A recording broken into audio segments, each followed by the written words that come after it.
celebrate the life and times of an icon, a poet, a songwriter par excellence, 3,000 songs, 635 films, and an absolutely amazing career spanning across 45 years. I'm talking about the doyen of lyric writing, the great Mr. Anand Bakshi. And to commemorate this, we begin this evening with an audio-visual presentation.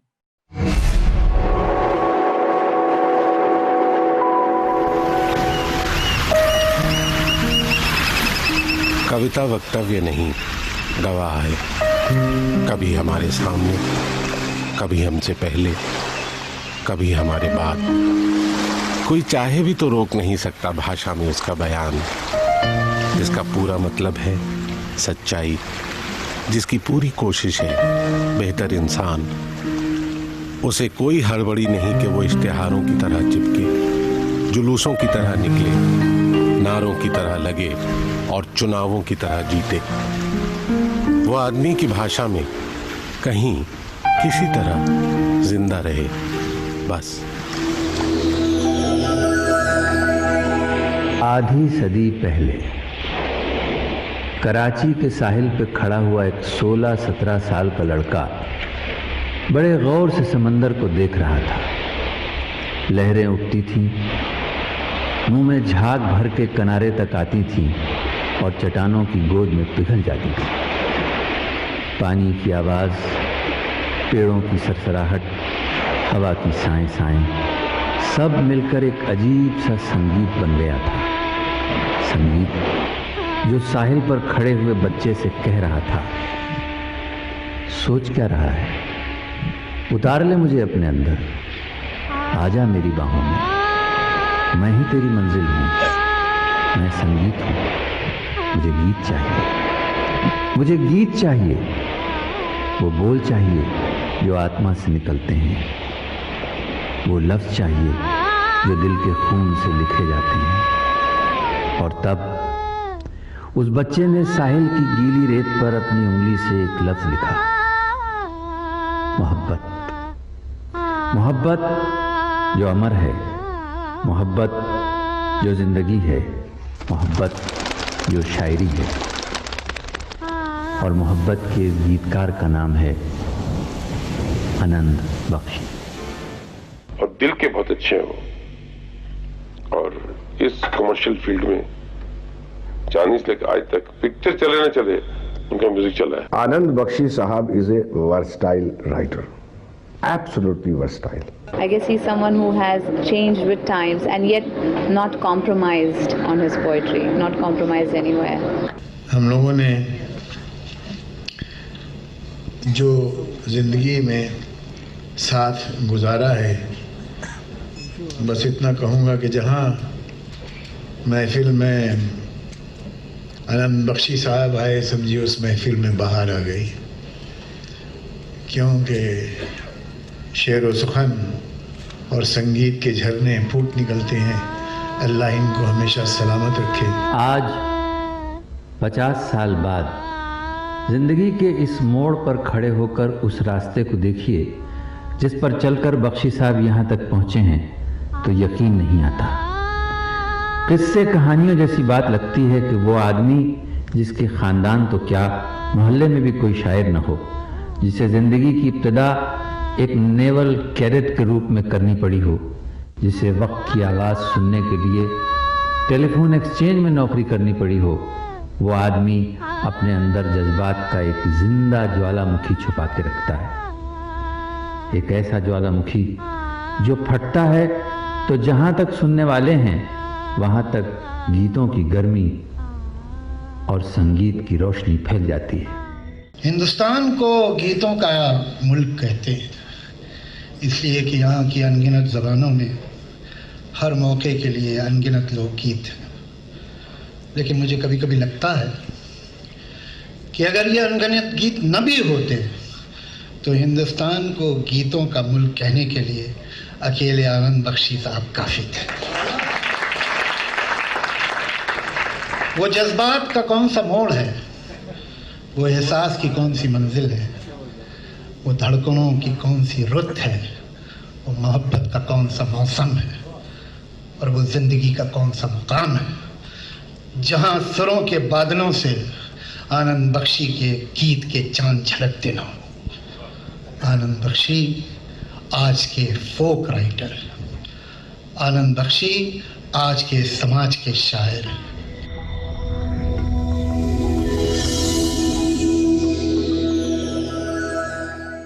बहुत महत्वपूर्ण दिन है जिसे हम 21 जुलाई कहते हैं, आनंद बख्शी साहब का बर्थडे।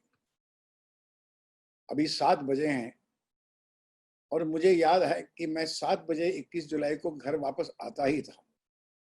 क्यों आता था? क्योंकि मुझे बख्शी जी के घर जाना था बर्थडे पार्टी के लिए। और बख्शी जी की जितनी भी फिल्में मेरे साथ की हैं, हमारा साथ 25 साल तक रहा।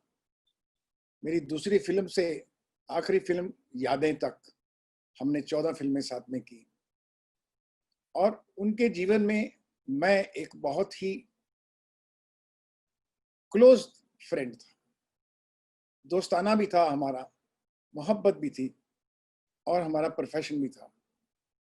मेरी फिल्मों को अगर मैं इम्पोर्टेंट कंट्रीब्यूशन समझूं तो उसमें आनंद बख्शी साहब का बहुत बड़ा कंट्रीब्यूशन रहा है।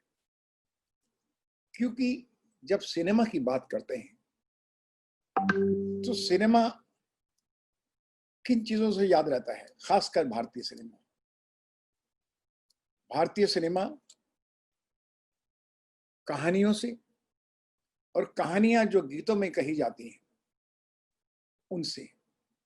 जितनी भी फिल्में यादगार बनी हैं, जितने सितारे यादगार बने हैं, जितने डायरेक्टर्स यादगार बने हैं, उनके पीछे गीतकारों का बहुत बड़ा हाथ रहा है। मैं बहुत शुक्रगुजार हूं अपनी इस इंडस्ट्री का, और खासकर इन जो आज 3 गेस्ट हैं हमारे, 3 लिरिक्स राइटर्स आए हैं, मास्टर्स हैं अपने आप में, उनका कि आज उन्होंने हमारा साथ दिया और बड़े शौक से कहा कि आज कुछ आनंद बख्शी साहब के बारे में बात करेंगे। अगर हम बात करें बड़े स्टार्स की जो सुपरस्टार्स बने, एक्टर से सुपरस्टार बने, तो उन्हें याद करते हैं, मेरे सपनों की रानी कब आएगी तू, राजेश खन्ना। और लोग फिदा हो गए राजेश खन्ना, सुपरस्टार हो गए। जब धर्मेंद्र ने गाया उनका गाना, मैं यमला पगला दीवाना जट दीवाना, तो धर्मेंद्र के लिए पागल हो गए। और जब ऋषि कपूर साहब ने कर्ज में एक हसीना थी दर्दे दिल ओम शांति ओम गाया, तो ऋषि कपूर अपने आप में सुपरस्टार हो गए। कई न्यू कमर्स जो थे वो भी फिल्मों में आए, वो सुपरस्टार उनके गानों की वजह से हुए, फिल्मों की वजह से भी हुए। आज भी वो सुपरस्टार हैं जिनका नाम है सनी देओल, जिनकी पिक्चर बेताब आई थी, हम जब जवां होंगे, बख्शी साहब। जैकी श्रॉफ, अपनी तकदीर तो जीरो है, तू मेरा हीरो है। Anil Kapoor, my name is Lakhan. Sanjay Dutt, नायक नहीं खलनायक हूं मैं। शाहरुख खान, देखा तुझे जाना सनम, प्यार होता है दीवाना सनम। अक्षय खन्ना साहब ताल में, नहीं सामने ये अलग बात है। ऐश्वर्या राय, ताल से ताल मिला। अब देखिए कि इनका कंट्रीब्यूशन, एक राइटर का कंट्रीब्यूशन स्टार के मोहित करने में ऑडियंस को कितना बड़ा होता है। स्टार है, एक्टर और सिंगर जो है वो परफॉर्मर्स हैं, लेकिन उनके पीछे जो लिखने वाले जो शब्द हैं, जो लफ्ज़ हैं, जो लफ्ज हैं, और जो भावनाएं हैं, जो ख्याल हैं, जो सोच है, उससे हम हमारी कहानी को, परफॉर्मेंस को एक अपना बहुत बड़ा स्थान मिलता है। अब हम चाहेंगे कि हमारे जो दूसरे साथी हैं, मास्टर्स लिरिक्स राइटर हैं हमारे सामने, वो हमारे सामने आए और हम उनसे उनके पसंदीदा गाने सुने, और वो गाने उनको क्यों पसंद हैं। और ये मैंने उनसे लिस्ट मंगाई कि आप कोई भी अच्छे 5 गाने जो आपको बख्शी साहब के पसंद हैं वो मुझे कहिए, और मैं आपको प्रोग्राम में इंसिस्ट करूंगा कि आप उसके बारे में बताइए। तो सबसे पहले मैं बुलाना चाहूंगा इरशाद कामिल साहब को। इरशाद कामिल साहब जी नमस्कार। नमस्कार, आइए जी। जी जी बहुत बहुत शुक्रिया इरशाद जी, आप आए इस महफिल में। बहुत शुक्रिया आपका सुभाष जी, मुझे बुलाने के लिए इस बहुत ही खास मौके पर। बख्शी साहब का जन्मदिन, और ये मेरे लिए इससे बड़ी फख्र की बात नहीं हो सकती कि आपके साथ मैं मना रहा हूँ ये जन्मदिन। इस तरह से हम सब बात कर रहे हैं उन पे। कौन नहीं जानता इरशाद कामिल की शायरी को। एक से एक गाना, आपकी हर गाने में पोइट्री है और हर पोइट्री में एक गाना है, मैं जानता हूँ। और हम सब आपके मुतासिर हैं, हम आपके फैन हैं। मैं भी आपका बहुत बड़ा फैन रहा हूँ। अरे बहुत शुक्रिया सर, बहुत शुक्रिया। लेकिन आप, आज बख्शी जी की शाम है तो आज बख्शी जी की बातें करेंगे। जी जी, के बारे में आप दो शब्द क्या कहना चाहेंगे, वो मैं जानना चाहूंगा। जी आनंद बख्शी साहब तब से गाने लिख रहे हैं जब से मैं पैदा भी नहीं हुआ था।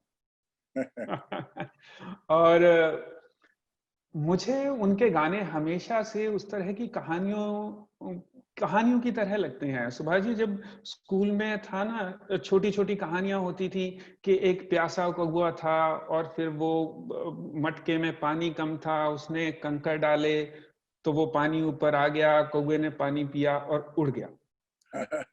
और या फिर उसी तरह से कि एक किसान था, उसके बहुत सारे बेटे थे, तो वो लकड़ी उनको देता था। अब ये बड़ी बहुत ही आसान लफ्जों में बड़ी बात कहने की कोशिश की गई इन कहानियों के जरिए।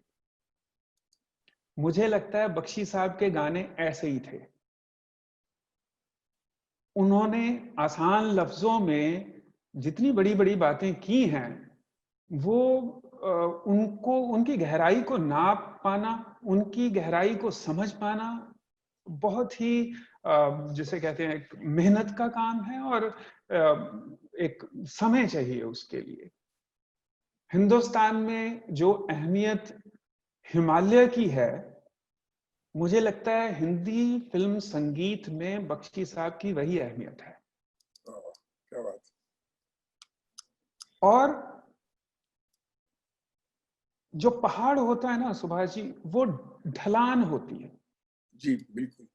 पहाड़ ढलान के अलावा और कुछ नहीं होता।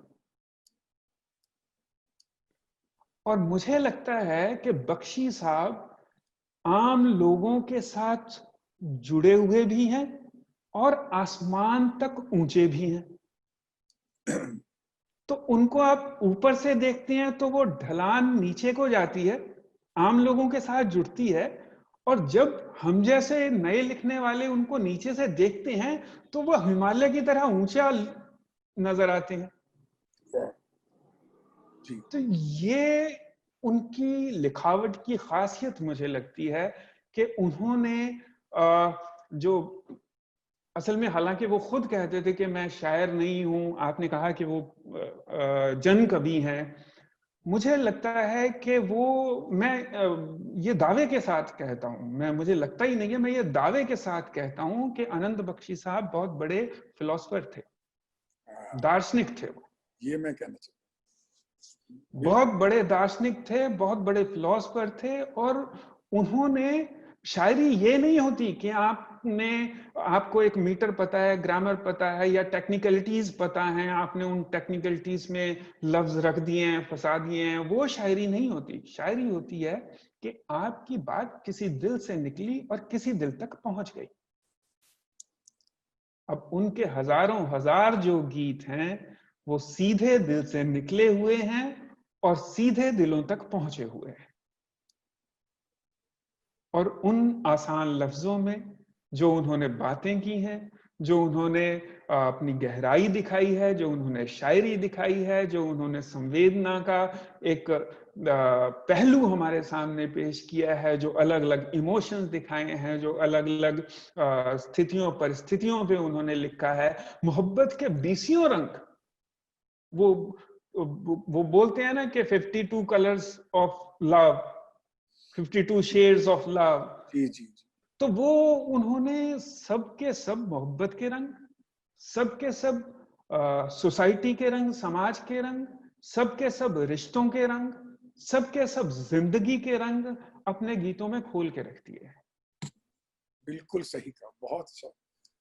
कोई भी कैरेक्टर्स हो, कोई भी सिचुएशन हो, मतलब ऐसा लगता था कि मुझे तो हमेशा ऐसा लगता था कि एज ए डायरेक्टर कि उन्हें मेरी कहानी उन्हें ज्यादा अच्छी मालूम है।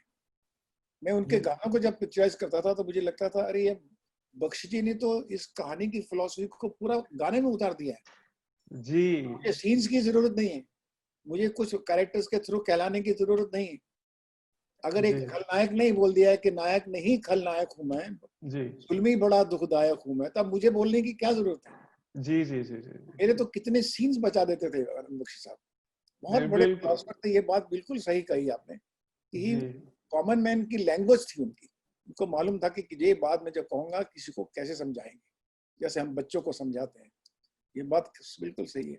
अब इरशाद भाई हम आपके पहले गाने पर आएंगे जो आपने लिख भेजिए, और बड़ा वो भी मेरा बहुत ही मन पसंदीदा गाना है, वो है जिसमें जवान होकर बदनाम हम हुए, उस शहर उस गली उस घर को सलाम, जिसने हमें मिलाया जिसने जुदा किया, उस वक्त उस घड़ी उस गजर को सलाम, प्यार तेरी पहली नजर को सलाम।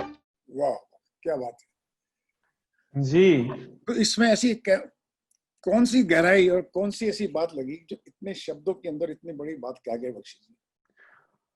मुझे लगता है सुभाष जी, हद होती है ना किसी चीज की, ये मासूमियत की हद है। इस गाने में मासूमियत की और मोहब्बत की हद है। इतना साफ सुथरे अंदाज में बात कही गई है, आपको ऐसा लगता है कि ये, मैं जब भी ये गाना सुनता हूं मुझे लगता है ये गाना लिखा नहीं गया है, ये इबादत हुई है। जी जी। कुछ गाने लिखे नहीं जाते सर। अब इसमें जिस तरह का इस्तेमाल लफ्जों का उन्होंने किया है, अब उस गली उस शहर उस गली उस घर को सलाम, उस वक्त उस घड़ी उस गजर को सलाम, ऐ प्यार तेरी पहली नजर को सलाम। ये सिर्फ एक ही लाइन हमें मोहब्बत के वो सारे रंग दिखा देती है। हमें जो भी इस गाने को सुनता है, आप, मैं और बाकी हमारे जिन्होंने भी ये गाना सुना है या भी सुना है, एक उम्र 16 साल की उम्र, और 16 साल की उम्र से चलता हुआ प्यार, वो मोहल्ले का प्यार, वो गली का प्यार, वो छोटे शहर का प्यार, वो लोगों की बातें, वो उस मासूमियत में उस मोहब्बत का समाज के साथ एक विरोध, एक तनाव, उस तनाव के बाद फिर से एक मोहब्बत का जुड़ाव। मुझे लगता है ये इससे बेहतर अल्फाज में बयान नहीं हो सकता था। इन चंद लफ्जों में उन्होंने पूरी की पूरी कहानी कह दी है।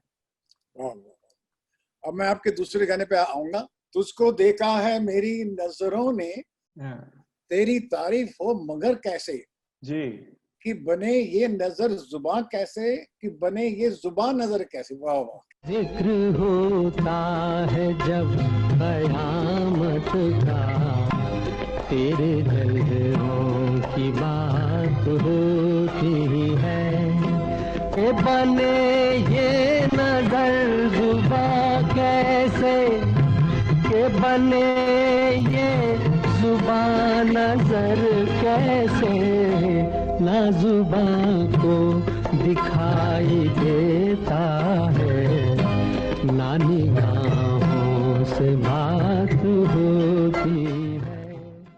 इस गाने में मोहब्बत है, पर मुझे उससे आगे ऐसा लगता है इस गाने में सूफीज्म की फिलॉसफी है। इस गाने में एक दर्शन है सूफी मत का। ये गाना वैसे फिल्म में मोहब्बत का गाना है और हम सुनते भी इसको बचपन से मोहब्बत के गाने की तरह ही आए हैं, पर मुझे वक्त के साथ ऐसा महसूस होने लगा जब जैसे जैसे मैंने इसको सुना और सुना और सुना कि ये गाना तो सूफी दर्शन का गाना है।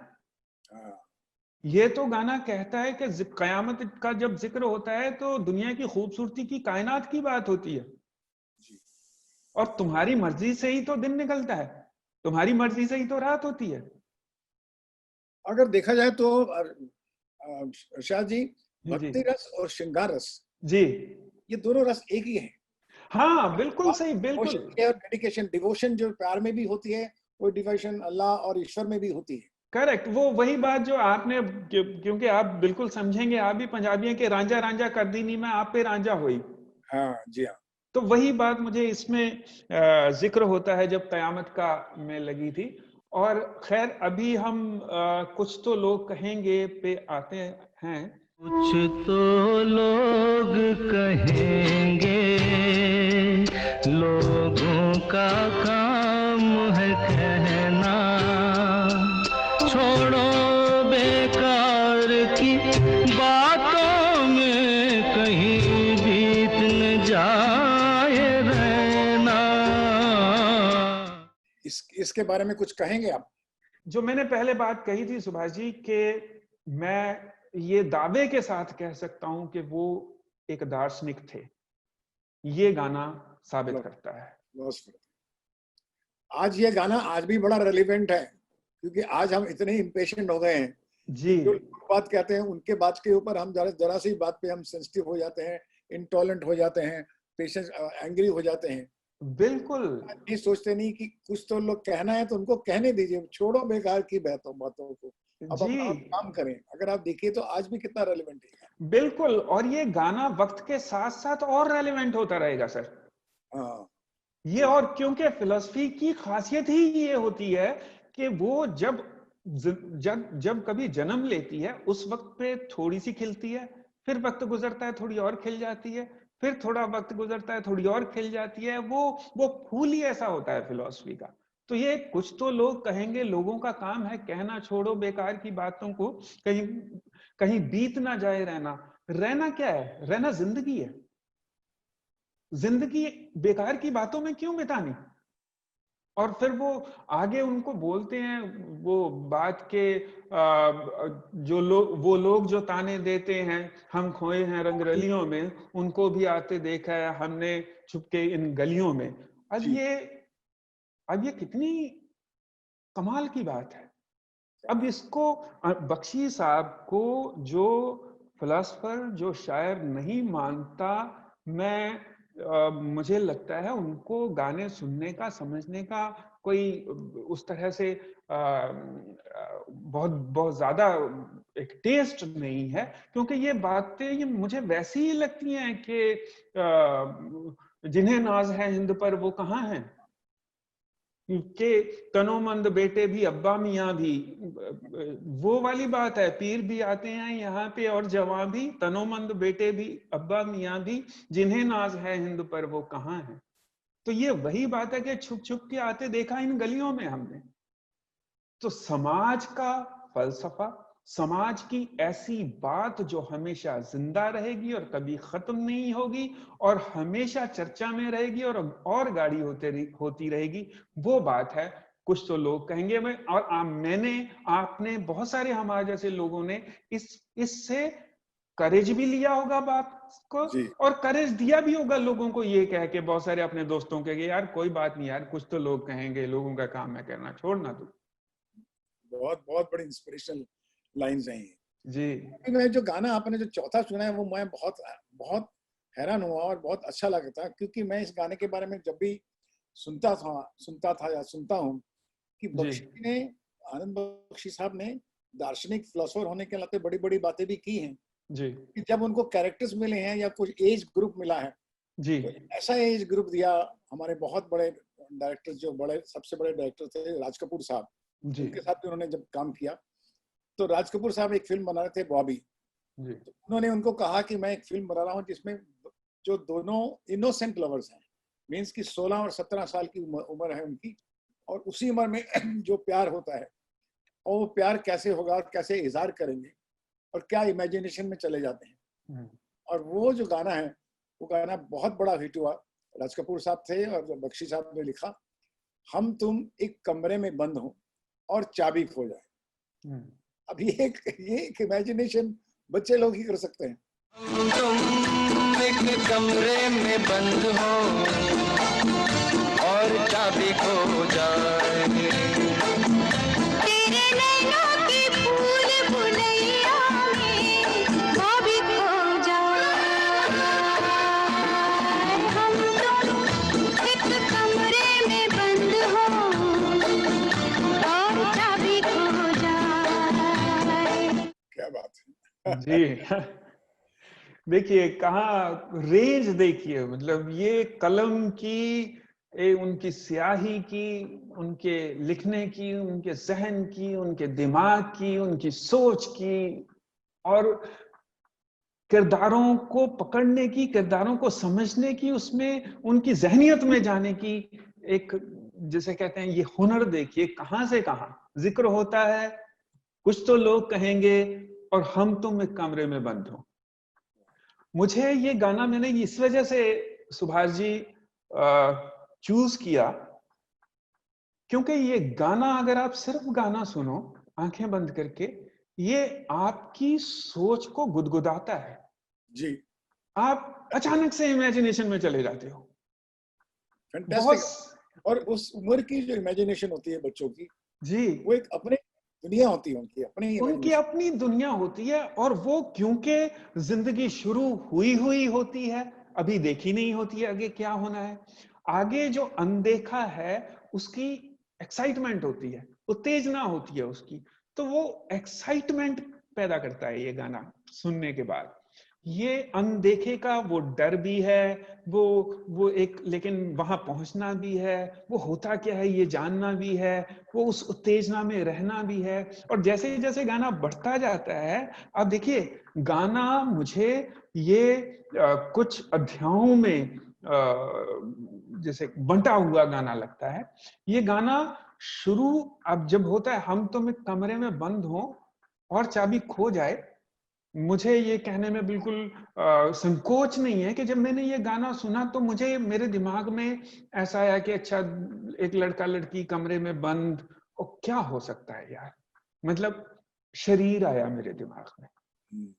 और फिर जैसे जैसे ये गाना आगे बढ़ा, वो रास्ता भूल जाएं और वो शेर आ जाए, और वो उससे आगे चला गाना आंख भर आए। मतलब ये गाना शरीर से संवेदना तक के सफर का गाना है। बहुत बड़ी जर्नी है। ये गाना जिंदगी के 4 अध्याय खोलता है। जी जी।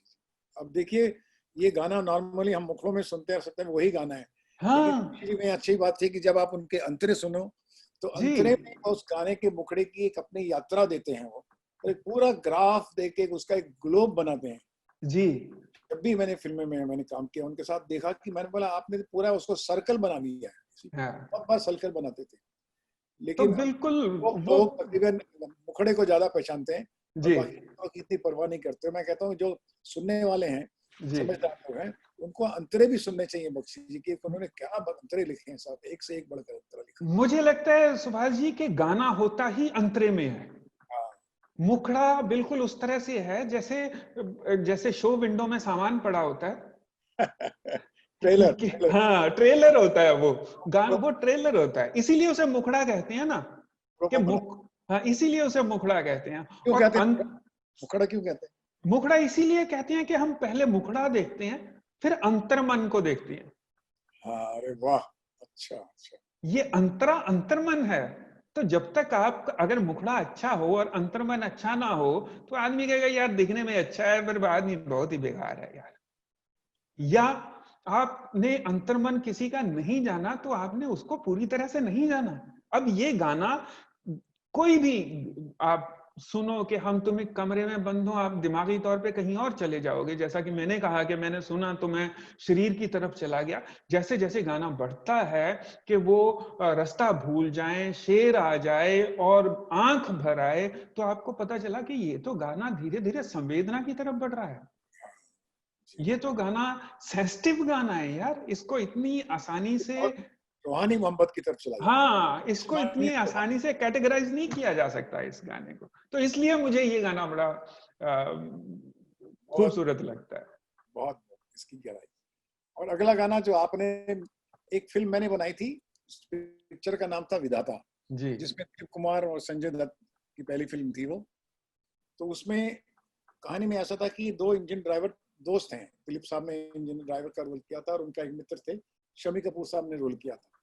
तो दोनों की दोस्ती थी, इंजन ड्राइवर थे, कोयले का इंजन चलाते थे। लेकिन हाँ, अगर आपको याद हो विधाता में जी, लेकिन उनकी थ्योरीज अलग थी, दोनों के रास्ते अलग। एक फकीराना की तरफ चला गया और एक पैसे की तरफ चला गया, पावर की तरफ, मनी एंड पावर की तरफ। Dilip Kumar money and power की तरफ चले गए और वो फकीराना रहा। तो हमने वहीं शुरू से दिखाया कि उनका पैरेलल ट्रैक, कि हाँ वो जिंदगी के सफर में हर मुकाम में शमी जी उनको मिलते रहते हैं और पूछते रहते हैं कि अब तेरा क्या हाल है, अब तो बड़ा बन गया तो और पता क्या हाल है। तो उनका एक जरा, उनका एक आपस में एक डिस्कशन, एक उस गाने के रूप में मैंने बख्शी जी को बताया। बख्शी जी में अच्छी क्वालिटी थी, वो कहानी बड़े गौर से सुनते थे और इतनी गौर से सुनते थे कहानी कि आप उनके साल के बाद भी अगर आपने गाना वापस में दूसरा गाना कराना है तो उनको कहानी आपसे ज्यादा याद रहती थी, कैरेक्टर की साइकोलॉजी आपसे ज्यादा रहती थी। तो ये गाना जब उन्होंने लिखा तो वो गाना लिखते ही आप, मुझे डायरेक्शन मिल गई कि अब मुझे पिक्चर जो है स्क्रिप्ट किस तरफ लेके जानी है। और ये हालांकि वो क्राइम फिल्म थी, एक गॉडफादर टाइप की फिल्म थी, लेकिन अंदर उसके एक फिलॉसफी जो उन्होंने मुझे दी, उस फिलॉसफी को लेके मैं उस इमोशंस में चला गया। और वो गाने का नाम था हाथों की चंद लकीरों का, ये खेल है सब तकदीरों का।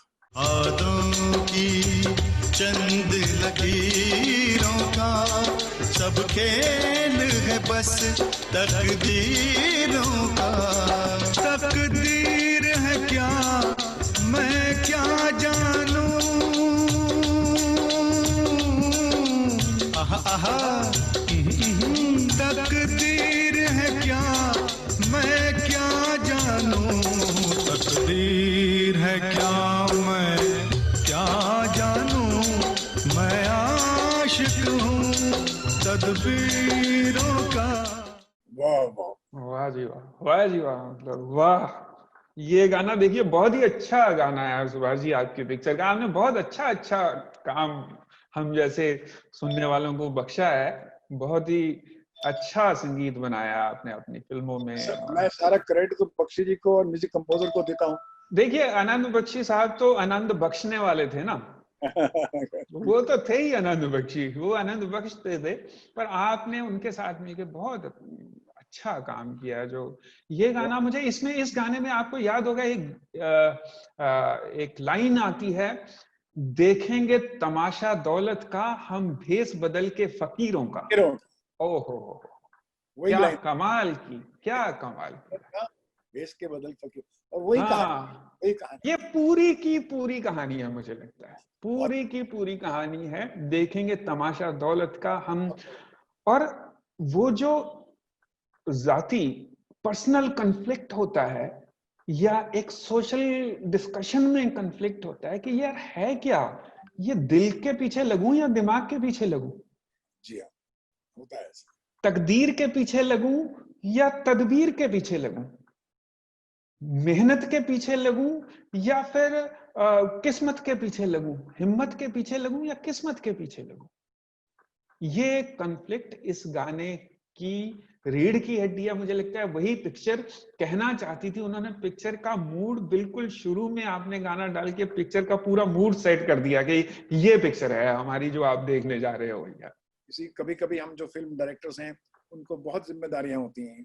और सुभाष जी इसमें एक अच्छी बात और है कि आप एक चीज चुनते हो कि आप सोच रहे हो कि मैं दाएं जाऊं या बाएं जाऊं, आप ये भूल जाते हो कि जब आप दाएं जाएं या भले बाएं जाएं, कहीं भी जाएं, आगे तो फिर दाएं और बाएं ही होने वाला है ना। अगर आप लेफ्ट में मुड़ गए हैं तो वहां भी तो कोई दायां और कोई बायां होगा, और अगर राइट में मुड़ गए हैं तब भी कोई दायां और कोई बायां होगा, फिर वही सवाल आपके सामने आके खड़ा हो जाएगा। तो ये अगेन मेरी बात जो मैं कहना चाहता था कि बख्शी साहब शायर भी थे और बहुत बड़े दार्शनिक भी थे, और वो हिंदुस्तानी फिल्म संगीत का, जैसे मैंने कहा कि वो हिमालय हैं, और उनको उनका जो वसी, उनका जो एक्सपेंड है, और उनकी जो ऊंचाई है, और उनकी जो आप कह लीजिए जमीन से जुड़े होने की आदत है, जी जी, वो सब कुछ मुझे इन, हालांकि 5 गानों से, हजारों गानों में से 5 गाने ऐसे चुन लेना कोई अक्लमंदी की बात नहीं लगती है मुझे अपने, नहीं चुने जाते, बहुत हाँ बहुत मुश्किल काम होता है, पर मुझे लगता है फिर भी एक मकसद ये है कि सब जो देखने वाले हैं, जो आप हैं, जो हम हैं, जो हम आपसे समझना चाहते हैं, उन गानों के माध्यम से समझने की कोशिश करें, जो गाने किसी एक कैटेगरी को बिलोंग करते हैं, जो बहुत सारे गानों को रिप्रेजेंट करते हैं। बहुत बहुत बहुत बहुत शुक्रिया इरशाद जी, आपने आज इतना हमको बताया, आज मजा आ गया आपसे बात करके। और आनंद बख्शी जी के बारे में तो अभी और लेयर्स हमको मिली हैं उनके बारे में जानने। अरे बहुत शुक्रिया, बहुत शुक्रिया। मैं इनवाइट करना चाहूंगा हमारे जो दूसरे गेस्ट हैं, जिनका नाम है अमिताभ भट्टाचार्य। ये आज की जनरेशन के बहुत ही लोकप्रिय गीतकार हैं और बहुत बड़ी हिट फिल्में दी हैं और हिट गाने दिए हैं। और आजकल मैं जब भी अपने बच्चों को देखता हूँ तो तकरीबन अमिताभ जी के गाने ही गा रहे होते हैं, चाहे वो डिस्को में सुन लो, चाहे इश्क के बारे में सुन लीजिए, चाहे किसी के बारे में सुन लीजिए। और अमिताभ जी जो है, मैं उनको बुलाना चाहूंगा। अमिताभ जी प्लीज अपना दरवाजा खोलिए, खिड़की खोलिए और आइए हमारे सामने। सुनौली आ गया हूँ, खिड़की दरवाजे खोल के हाजिर हो गया। नमस्कार सर। Thank you. इरशाद भाई आदाब। आप बताइए अमिताभ जी, इरशाद भाई से आपने सुना आज जी सर के बारे में, अब आप बख्शी जी के बारे में क्या कहना चाहेंगे? और इरशाद जी ने कहा उसका 3 लाइन में निचोड़ कैसे निकालेंगे, सारांश कैसे निकालेंगे? देखिए, सबसे पहले तो बहुत बहुत शुक्रिया सुभाष जी मुझे ये मौका देने के लिए कि मतलब मैं तो छोटे शहर का बंदा हूँ, गाना गाते गाते मुंबई आया था कि शायद सिंगर बनूं, फिर इत्तेफाक से लिरिसिस्ट बन गया। और आज मतलब मैंने कभी सोचा भी नहीं था कि बख्शी साहब की जन्म तिथि पे मतलब जब एक वेबिनार आप खुद होस्ट करेंगे, the showman of our times, जिन्होंने इतना करीबी रिश्ता था जिनका, बख्शी साहब के साथ इतना काम किया आपने, और अलोंग साइड इरशाद भाई हमारे आगे कुमार भाई भी आएंगे, फाइनेस्ट टैलेंट, उनके साथ मैं आऊंगा, इंट्रोडक्शन में मास्टर लिरिसिस्ट भी बोला जाएगा, तो मतलब मेरे लिए तो बहुत बड़ी बात है आज।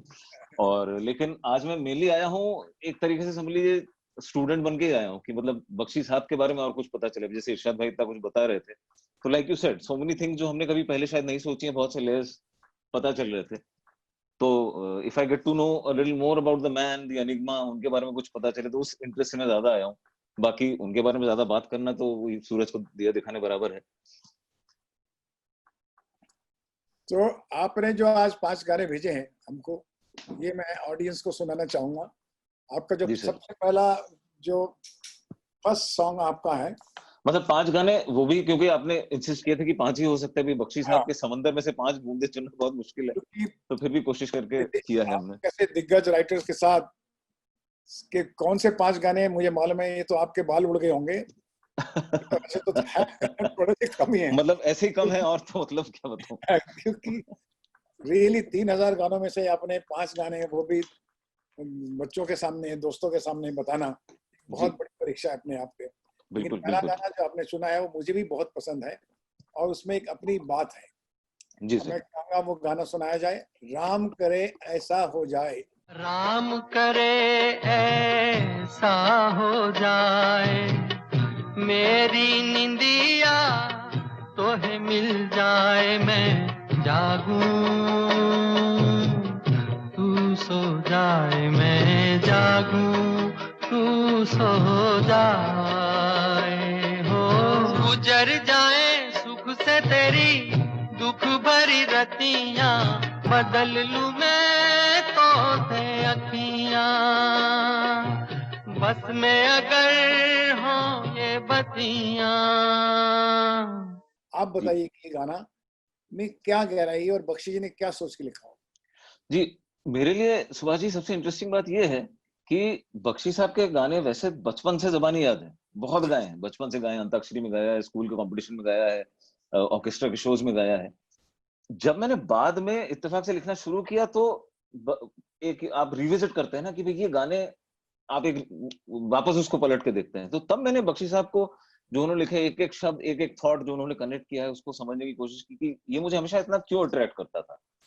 तो आई बिलीव लिरिक्स जो है कहीं ना कहीं एक सब्लिमिनल लेवल पे हमको अफेक्ट करता है। अब जैसे ये गाना है, जब हम किसी से प्यार करते हैं तो किसी को इम्प्रेस करना मोहब्बत में कि भाई मैं तुम्हारे लिए कर दूंगा, वो कर दूंगा, ये गिफ्ट ले दूंगा, यहाँ घुमाने ले जाऊंगा, ये करूंगा, ये सब करते हैं।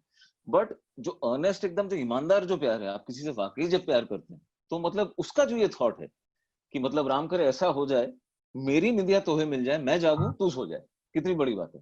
जी जी। और जैसे कि अंतरे में जो है कि एक तो उन्होंने वो यहाँ पे गुजर लिखा हुआ, वो गुजर जाए, मतलब क्योंकि जो कैरेक्टर है वो निचले तबके का रूरल बंदा है, तो उसकी जबान में गुजर जाए सुख से तेरी दुख भरी रतियां, बदल लूं मैं तो से अखियां। ये जो आंखें बदल लेने का जो ख्याल है, ये बहुत अच्छा लगा कि मतलब मेरी आंखें तू ले ले ताकि तुझे नींद आ जाए, मैं जागूं, उसी बात को कंटिन्यू करते हुए। सो दैट अर्नेस्टी ऑफ थॉट, और कि बदल लूं मैं तो से अखियां, ये पहले कभी मुझे ऐसे नहीं आया ख्याल कि मतलब वो जो आपको इम्प्रेस करता है गीतकार का, कि ये ख्याल मैंने कभी कैसे नहीं सोचा, वो बात। तो वो हमेशा बहुत अच्छा लगा मुझे ये गाना।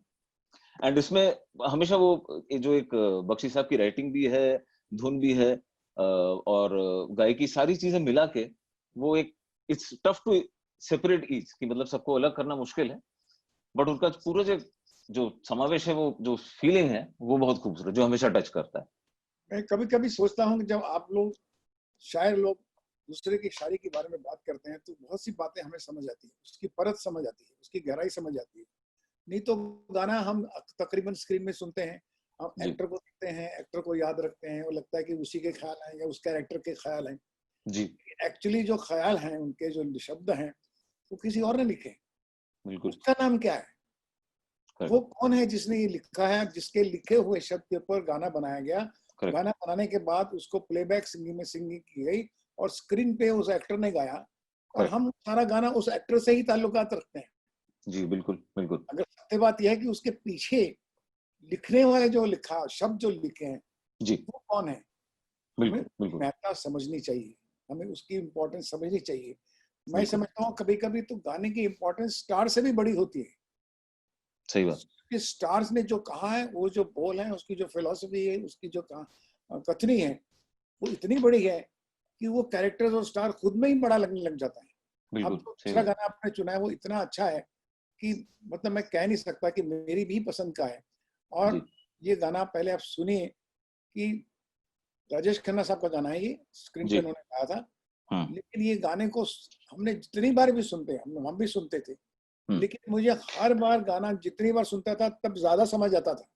पहली बार अच्छा लगा, दूसरी बार ट्यून की वजह से अच्छा लगा, तीसरी बार स्टार की वजह से अच्छा लगा, तब चौथी बार सुना तो मुझे फिर बख्शी जी की याद है कि ये राइटर ने भी लिखा है, इस तरह ऐसे भी लिख सकता है आदमी। बिल्कुल। और उस गाने का मैं सुनाना चाहूंगा। ना जाने क्या हो जाता, जाने हम क्या कर जाते, पीते हैं तो जिंदा है, ना पीते तो मर जाते, दुनिया जो प्यासा रखे तो मदिरा प्यास बुझाए, मदिरा जो प्यास लगाए उसे कौन बुझाए।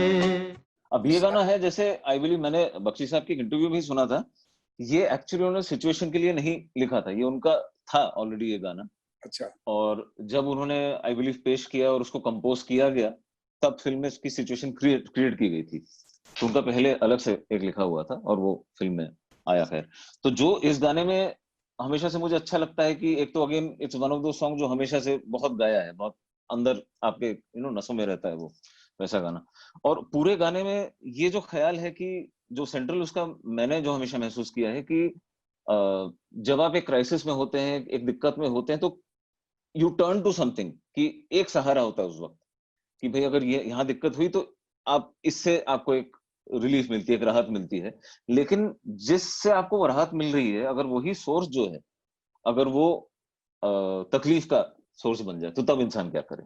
वो जो पूरा कंपैरिजन जो वो लेके आए हैं, तो ना जाने क्या हो जाता, जाने हम क्या कर जाते। पीते हैं तो जिंदा है, न पीते तो मर जाते।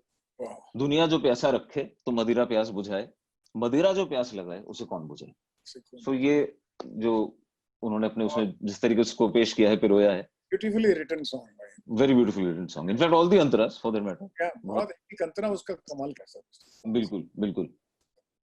और दूसरा गाना आपने जो चुना है वो एक बड़े मजेदार है, तो डायलॉग की तरह है।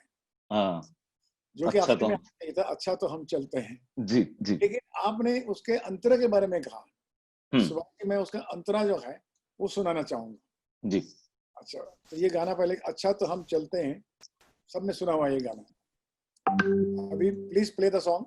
किसी ने देखा तो नहीं तुम्हें आते, नहीं मैं आई हूँ छुपते छुपाते, देर कर दी बड़ी जरा देखो तो घड़ी, ओहो मेरी तो घड़ी बंद है, तेरी ये अदा मुझे पसंद है। एक तो इस गाने से जुड़ा मेरे ख्याल से आपने भी बताया कि कुछ एक राज है जो आप बताएंगे, खैर तो I am looking forward to that, उसके बारे में। जहां तक मुझे ये गाने में जो सबसे इंटरेस्टिंग ये लगता है कि एक तो बातचीत, मतलब एक डायलॉग को जैसे पिरो दिया गया है गाने में, और दूसरी बात अगर आप इसका जब हम विजुअल देखते हैं गाने को, तो एक पूरा सीक्वेंस है, मतलब उसको जैसे स्क्रिप्ट को पूरा गाने में बदल दिया गया है। तो गाना 3 मुलाकातों पे बटा हुआ है। तो गाना जब शुरू होता है, it's a first day of meeting, वहां पे मुलाकात हो रही है कि अच्छा तो हम चलते हैं, फिर कब मिलोगे, जब तुम कहोगे, जुमेरात को, हाँ हाँ आधी रात को, कहाँ, वहीं जहाँ कोई आता जाता नहीं, ये बात होती है। फिर जब हम अंतरे में आते हैं तो विजुअल से पता चल रहा है कि हाँ भाई कपड़े बदल गए हैं, सीन चेंज हुआ है, हीरोइन मिलने आ रही है, आई है। तो जैसे मिलने आती है तो कहते हैं कि किसी ने देखा तो नहीं तुम्हें आते, नहीं मैं आई हूँ छुपते छुपाते, देर कर दी बड़ी, देखा जरा देखो तो घड़ी, नहीं ओहो मेरी तो घड़ी बंद है, तेरी यही अदा मुझे पसंद है। तो ये जो बातचीत का है कि एकदम डायलॉग को एक राइम करके उसमें बदल दिया गया। अच्छा, अब दूसरा ये जो अंतरा है, पहले मुखड़े में है कि वहीं जहां कोई आता जाता नहीं, अब दूसरे में वो एंड में ये कहते हैं कि कहाँ मिले, तो यहीं यहाँ कोई आता जाता नहीं। तो उन्होंने ऑलरेडी देख लिया है उस जगह को कि अच्छा यहाँ पे मिलना सेफ है, यहाँ मिला करेंगे। अब नेक्स्ट अंतरा जो है उसमें तीसरी मुलाकात है कि तीसरे दिन मुलाकात हो रही है। अब वहां पे कुछ लोग आ गए, उनको देख लिया है, तब उनकी चोरी पकड़ गई। तो लड़की कह रही है कि वो कहते कि उड़ा है रंग तेरा क्यों गोरी, कि हमारी पकड़ी गई है अब चोरी। तो जिस तरीके से वो प्रोसीड होता है, अब इंटरेस्टिंग ये है कि गाना बना उसके हिसाब से पिक्चराइजेशन डिसाइड किया गया, पिक्चराइजेशन को ध्यान में रख के इसको किया। वो एक इंट्रिग है, मतलब हमने तो ऑब्वियसली इसको सुना है, देखा है, उस हिसाब से एनालाइज किया है। सो इसमें शायद आप कुछ कहना चाहेंगे कि मतलब इसके पीछे क्या कहानी है। तो इरशाद भाई ने कहा कि बख्शी जी जो थे कि गाने में तीनों अंतरों में एक अपनी यात्रा, एक अपनी कहानी लिख देते थे जी। वो अपने आप में एक फिल्म होती थी जिसका बिगिनिंग, मिड और एंड होता था, उसमें अपनी एक गोलाई होती थी। करेक्ट। तो आपने कहा कि इस गाने में भी करते करते करते वो कहाँ पर पहुंच गई। हाँ। ये बड़ी खासियत थी, इसलिए गाने की प्रोग्रेशन लगती थी। ये नहीं कि एक मुखड़ा लिखा और अलग अलग कुछ 3 टुकड़े ऐसे लिख दिए, 3 अंतरे पिक्चराइज करो, समझ नहीं आ रहा कि कौन क्या कह रहा है जी। में अपने आप में पूरी संपूर्णता एक कहानी होती थी। ये उनमें बहुत बड़ी खासियत थी बख्शी जी में, ये बात तो बिल्कुल सही है। और उसके बाद आपने जो गाना चुना है वो भी मेरी वो है, अच्छा वो मेरी फिल्म का ही चुना है आपने, पिक्चर हीरो। वाह वाह क्या बात है, जरा चलाया जाए भाई हीरो फिल्म को।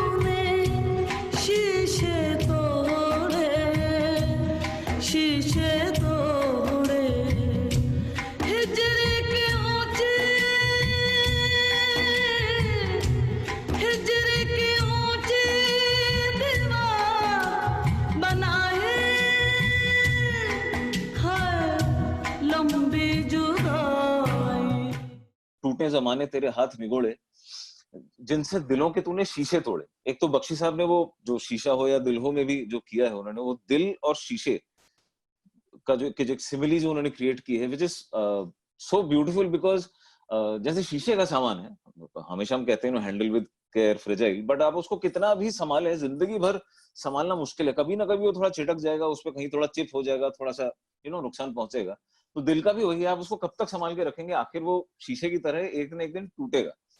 सो वो जो उन्होंने क्रिएट किया है वो बहुत अमेजिंग है कि टूटे जमाने तेरे हाथ निगोड़े, जिनसे दिलों के तूने शीशे तोड़े, हिजर की ऊंची दीवार बनाई। तो ये बहुत बहुत ही बेहतरीन। ये गाना जो मेरी फिल्म हीरो का है, इसमें आप समझिए कि एक बहुत बड़ी देन ईश्वर की भी थी। सिचुएशन भी अच्छी थी कि रेशमा जी बॉम्बे आई हुई थी, उन दिनों में पाकिस्तान से आई थी, तो मैं उनको राज कपूर साहब की पार्टी में मिला था, तो मुझे बहुत उनके गाने सुने, बहुत अच्छा लगा जी। उन्होंने बहुत अच्छे पाकिस्तानी सॉन्ग्स उनके पॉपुलर भी थे। तो मैंने लक्ष्मीकांत जी से बात की कि एक गाना जो हमारा विरह सिचुएशन है, विरह लव स्टोरी में एक मिलन की सिचुएशन, विरह की सिचुएशन होती है जी जी, जब वो चढ़ जाते हैं। तो बख्शी जी को, तो रेशमा जी को जब हमने चुना इनसे गाना गवाएंगे, तो मैंने बख्शी जी को कहा, बख्शी जी अभी रेशमा जी से गवाना है ये गाना, और ये गाना ऐसा होना चाहिए कि क्योंकि पाकिस्तान की शायरी, शायरों की जो बातें हैं, अखियों ने रहन दे अखियों दे पास, बहुत अच्छे अच्छे गाने हैं रेशमा जी के, और उसके मुकाबले में तो होना ही पड़ेगा सब। मैंने ऐसा थोड़ा उदास होकर कहा, तो मुस्कुराने लगे मुझसे, क्यों घबरा रहे थे? मेरे वाले नहीं, लेकिन क्या है कि रेशमा जी को हम लेके आए हैं, उनको मैंने मनाया भी है, ये गाना होने वाला भी है। तो अब ये गाना ऐसा होना चाहिए कि बिछड़े हुए गाने बहुत आए हैं बख्शी जी, बिछड़ने में कितने गाने आए, तो किस तरह से हम जो ये पाकिस्तानी राइटर्स हैं उनको हम बता सकें। बोले डोंट वरी, उनको बता देंगे हम। एक हिंदुस्तानी राइटर भी है जो रेशमा का गाना अच्छा लिख सकता है, और दूसरे दिन उन्होंने मुझे बुलाया और ये गाना मुझे कहा कि तुम लिखो। वो क्या मुझे गाना सुनाते नहीं थे, वो क्या करते थे, आओ सुभाष के बैठो यहाँ, पहले सिचुएशन वगैरह सुन ली, जो सुननी कहानी वानी सुन ली, फिर एक उनके सामने एक कबोर्ड होता था, उसमें कुछ कागज पड़े होते थे, तो मैं उनका ही कागज उठा के उसी उनके पेन से, अपने पेन से उठा के हाथ से लिखता था, और ये बोलते थे गाना, कुछ एक एक पहला शब्द, पिछड़े अभी कभी, तो मैं बच्चे की तरह वो गाना लिखता था, तो मुझे इसलिए वो याद भी हो जाता। अच्छा। तो लिखते लिखते करते करते ये गाना है। बख्शी साहब तो खुद भी धुन बनाते थे, बहुत अच्छा कंपोज करते थे, और कई बार मतलब वो जो लिख के लाते थे वो धुन के साथ लाते थे। तो उस मामले में कैसा आपका एक्सपीरियंस रहा कि मतलब तो बहुत शौक था गाने का, आपको जीवन और फोक का बहुत शौक था उनका, फोक म्यूजिक का। हर एक इंसान की एक एम्बिशन रह जाती है, एक ड्रीम रह जाता है वो। तो अपने गाने की जितनी भी उनकी फ्रस्ट्रेशन होती थी वो रात को पार्टी में सुनाते थे। उस घर में क्या गाया, ये गाना ऐसे गाना चाहिए, है ना। तो फिर उनके जब गाने जो हैं, हमने बहुत सुने उनके गाने, उनके ही और हमारे भी, और वो जब गाते थे तो फिर बस तान लगा के पूरी महफिल की जान हो जाते थे। लेकिन उनकी माइक्रोफोनिक वॉइस नहीं थी, माइक्रोफोनिक प्रोफेशनल वॉइस होती है, वो टोन नहीं था उनका। नहीं तो हमेशा ऐसा होता था, हर बार ये गाना अच्छा बना है, मैं कहूँ नहीं नहीं आप कुछ की तरह। एक चीज से बताइए, सॉरी मैं थोड़ा इसमें वक्त ले रहा हूँ, बट यही मौका है मेरे पास जानने, मतलब हम लोग जैसे आज राइटर्स हमारे साथ अक्सर जो हम फेस करते हैं कि मतलब कोई गाना लिखते हैं किसी सिचुएशन के लिए, फिर वो बैक एंड फोर्थ होता है कि मतलब पहले अप्रूव नहीं हुआ या कुछ चेंज करना है, कुछ ये है।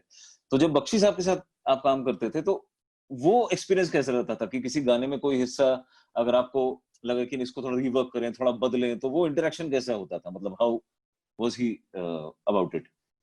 बख्शी जी की बहुत बड़ी अच्छी आदत थी कि वो पहले तो आप जो कहानी सुनते थे ना, वो बहुत गौर से सुनते, कितनी भी सस्ती कहानी हो, आम कहानी हो, कैसे भी हो, और वो कहानी इतने गौर से सुनते थे, और कहानी के अंदर वो इमोशंस को ढूंढते थे, उस कैरेक्टर की इमोशन जिसकी यात्रा है।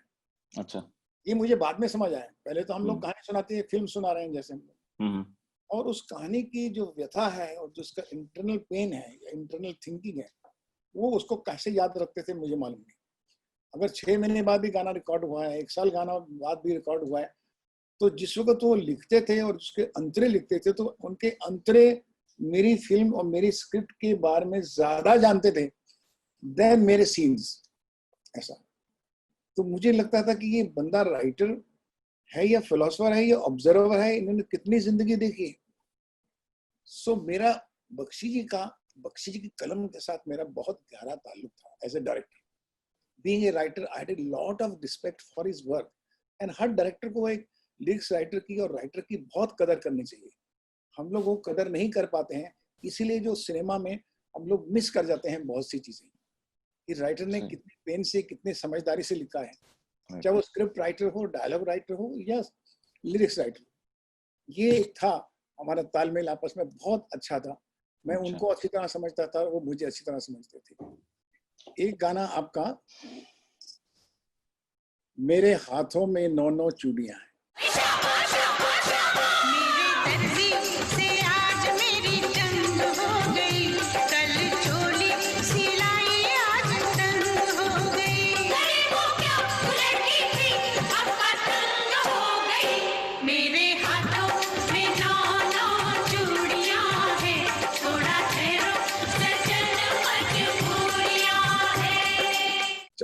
आपकी रिक्वेस्ट में आया था कि ये अंतरे से शुरू करिए, सुभाष जी कीजिए जी।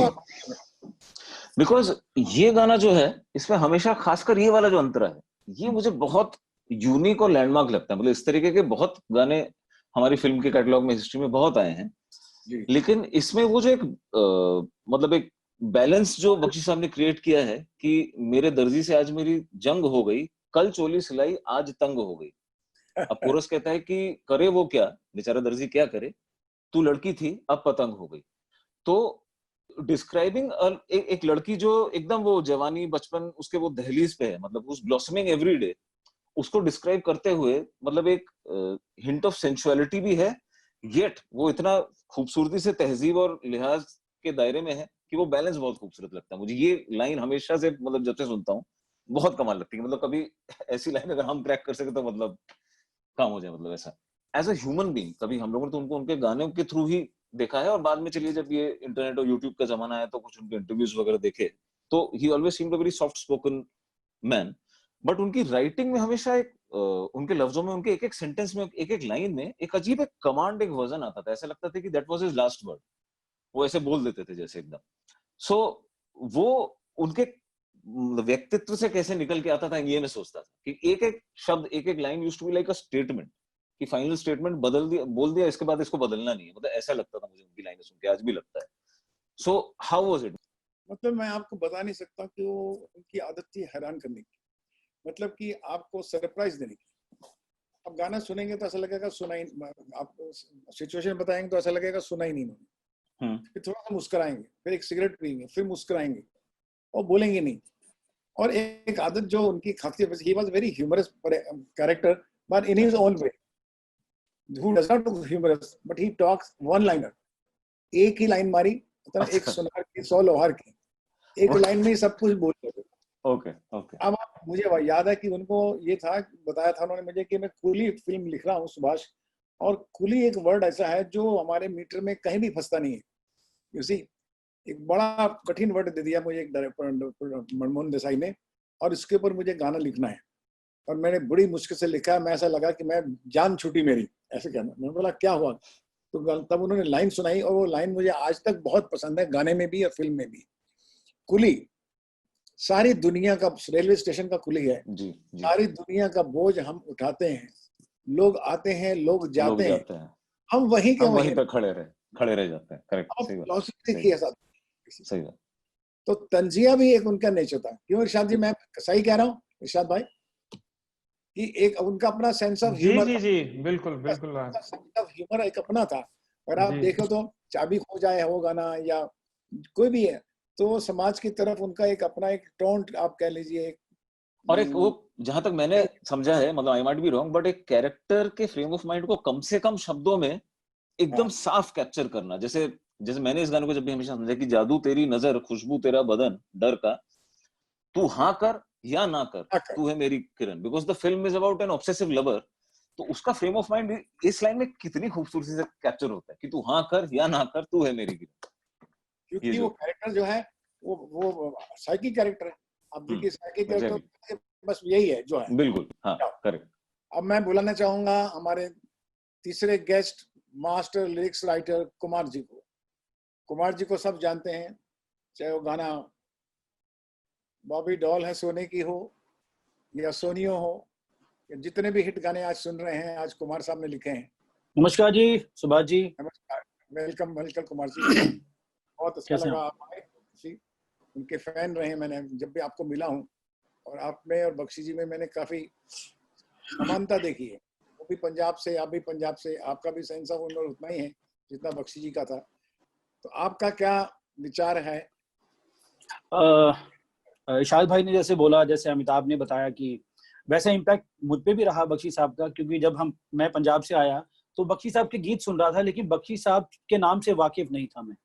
शुरू में आया यहाँ पर जैसे संघर्ष होता है, गाने सुनते सुनते से जितनी चाबी भरी राम ने उतना चले खिलौना, कुछ ऐसी फ्रेजेस इम्पैक्ट करने लगे मेरे दिमाग पे।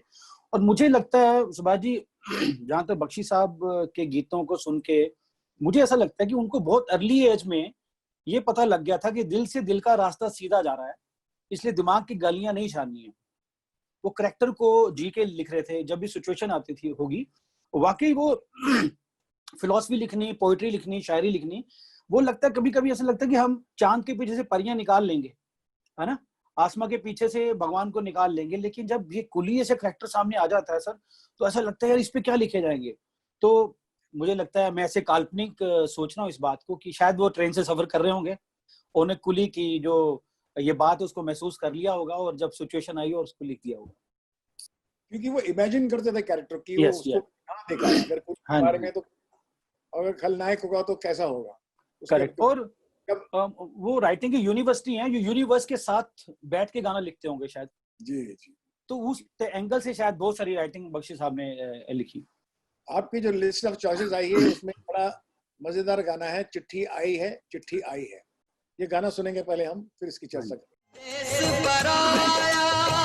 छोड़ के आजा, पंछी पिंजरा तोड़ के आजा, आजा उम्र बहुत है छोटी, अपने घर में भी है रोटी, चिट्ठी आई है, चिट्ठी आई है, आई है, चिट्ठी आई है।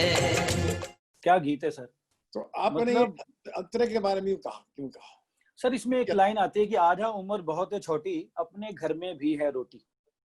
पहले तो थॉट तो है ही गाने में, बट इम्पैक्ट ऑफ राइटिंग बहुत है। इम्पैक्ट ऑफ राइटिंग होता है जब द परसेप्शन ऑफ राइटिंग बड़ी हो जाती है ऐसी राइटिंग के साथ, कि आम बात है बट थॉट जो है कमाल। आजा उम्र, बहुत लोग बात करते होंगे, हम लोग ऐसा लगा बात में से गीत निकाल लिया उन्होंने। चिट्ठी आई है, हर आदमी को ये चिट्ठी का पता, चिट्ठी आई हम बोलते हैं, लेकिन उन्होंने किस तरह से एक इंतजार को कैसे बयान किया पूरे गीत में उन्होंने। और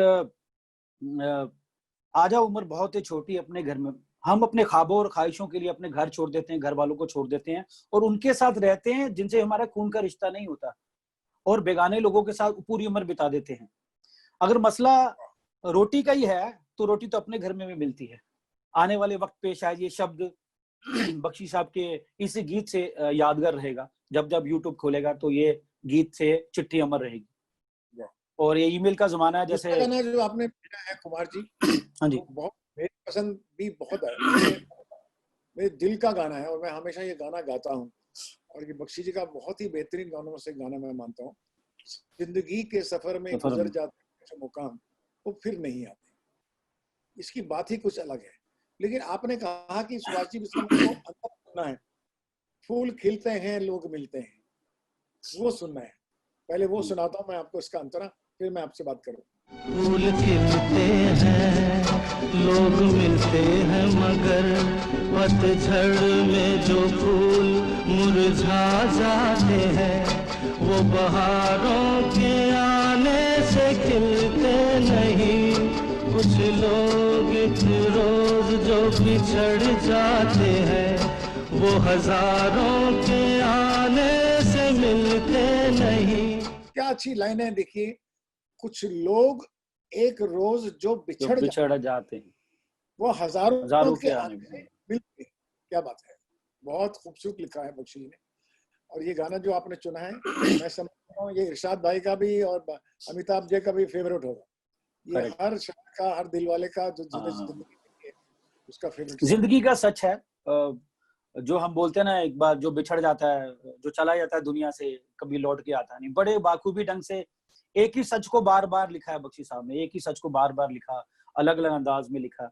इसमें कितनी खूब, वही जो दुनिया से जो चला जाता है वो कभी आता नहीं। एक छोटी सी बात है, साधारण सी बात है, बट उन्होंने अपनी सोच से, अपनी फिलॉसफी से उसको इतना बड़ा बना दिया है कि आज हम उस गीत की चर्चा कर रहे हैं। आने वाले दिनों में भी लोग शायद ये अमर गीत है, इनको ये गीत भूल ही नहीं सकते हम, क्योंकि इनमें सच लिखा हुआ है, यूनिवर्स का ट्रुथ लिख दिया बख्शी साहब ने। बिल्कुल। आपका अगला गीत जो आपने भेजा है, चिट्ठी ना कोई संदेश। एक आह भरी होगी हमने न सुनी होगी, जाते जाते तुमने आवाज तो दी होगी, हर वक्त यही है गम, उस वक्त कहाँ थे हम, कहाँ तुम चले गए। चिट्ठी न कोई संदेश, जाने वो कौन सा देश, जहाँ तुम चले गए। इससे, इस गीत से एक रिसेंट इंसिडेंट जुड़ा मेरी लाइफ में। मेरे फादर 5 मार्च को चलाना करके, मतलब रहे नहीं मेरे पास, दुनिया से चले गए मुझे छोड़ के। तो जब उनकी क्रिया थी, प्रेयर मीटिंग हो रही थी ना जब, तो ये गीत पंडित ने गाया। जब प्रेयर मीटिंग में प्रार्थना गाते हैं, बट पंडित ने ये चिट्ठी ना कोई संदेश गीत गाया और सब लोग रो रहे थे।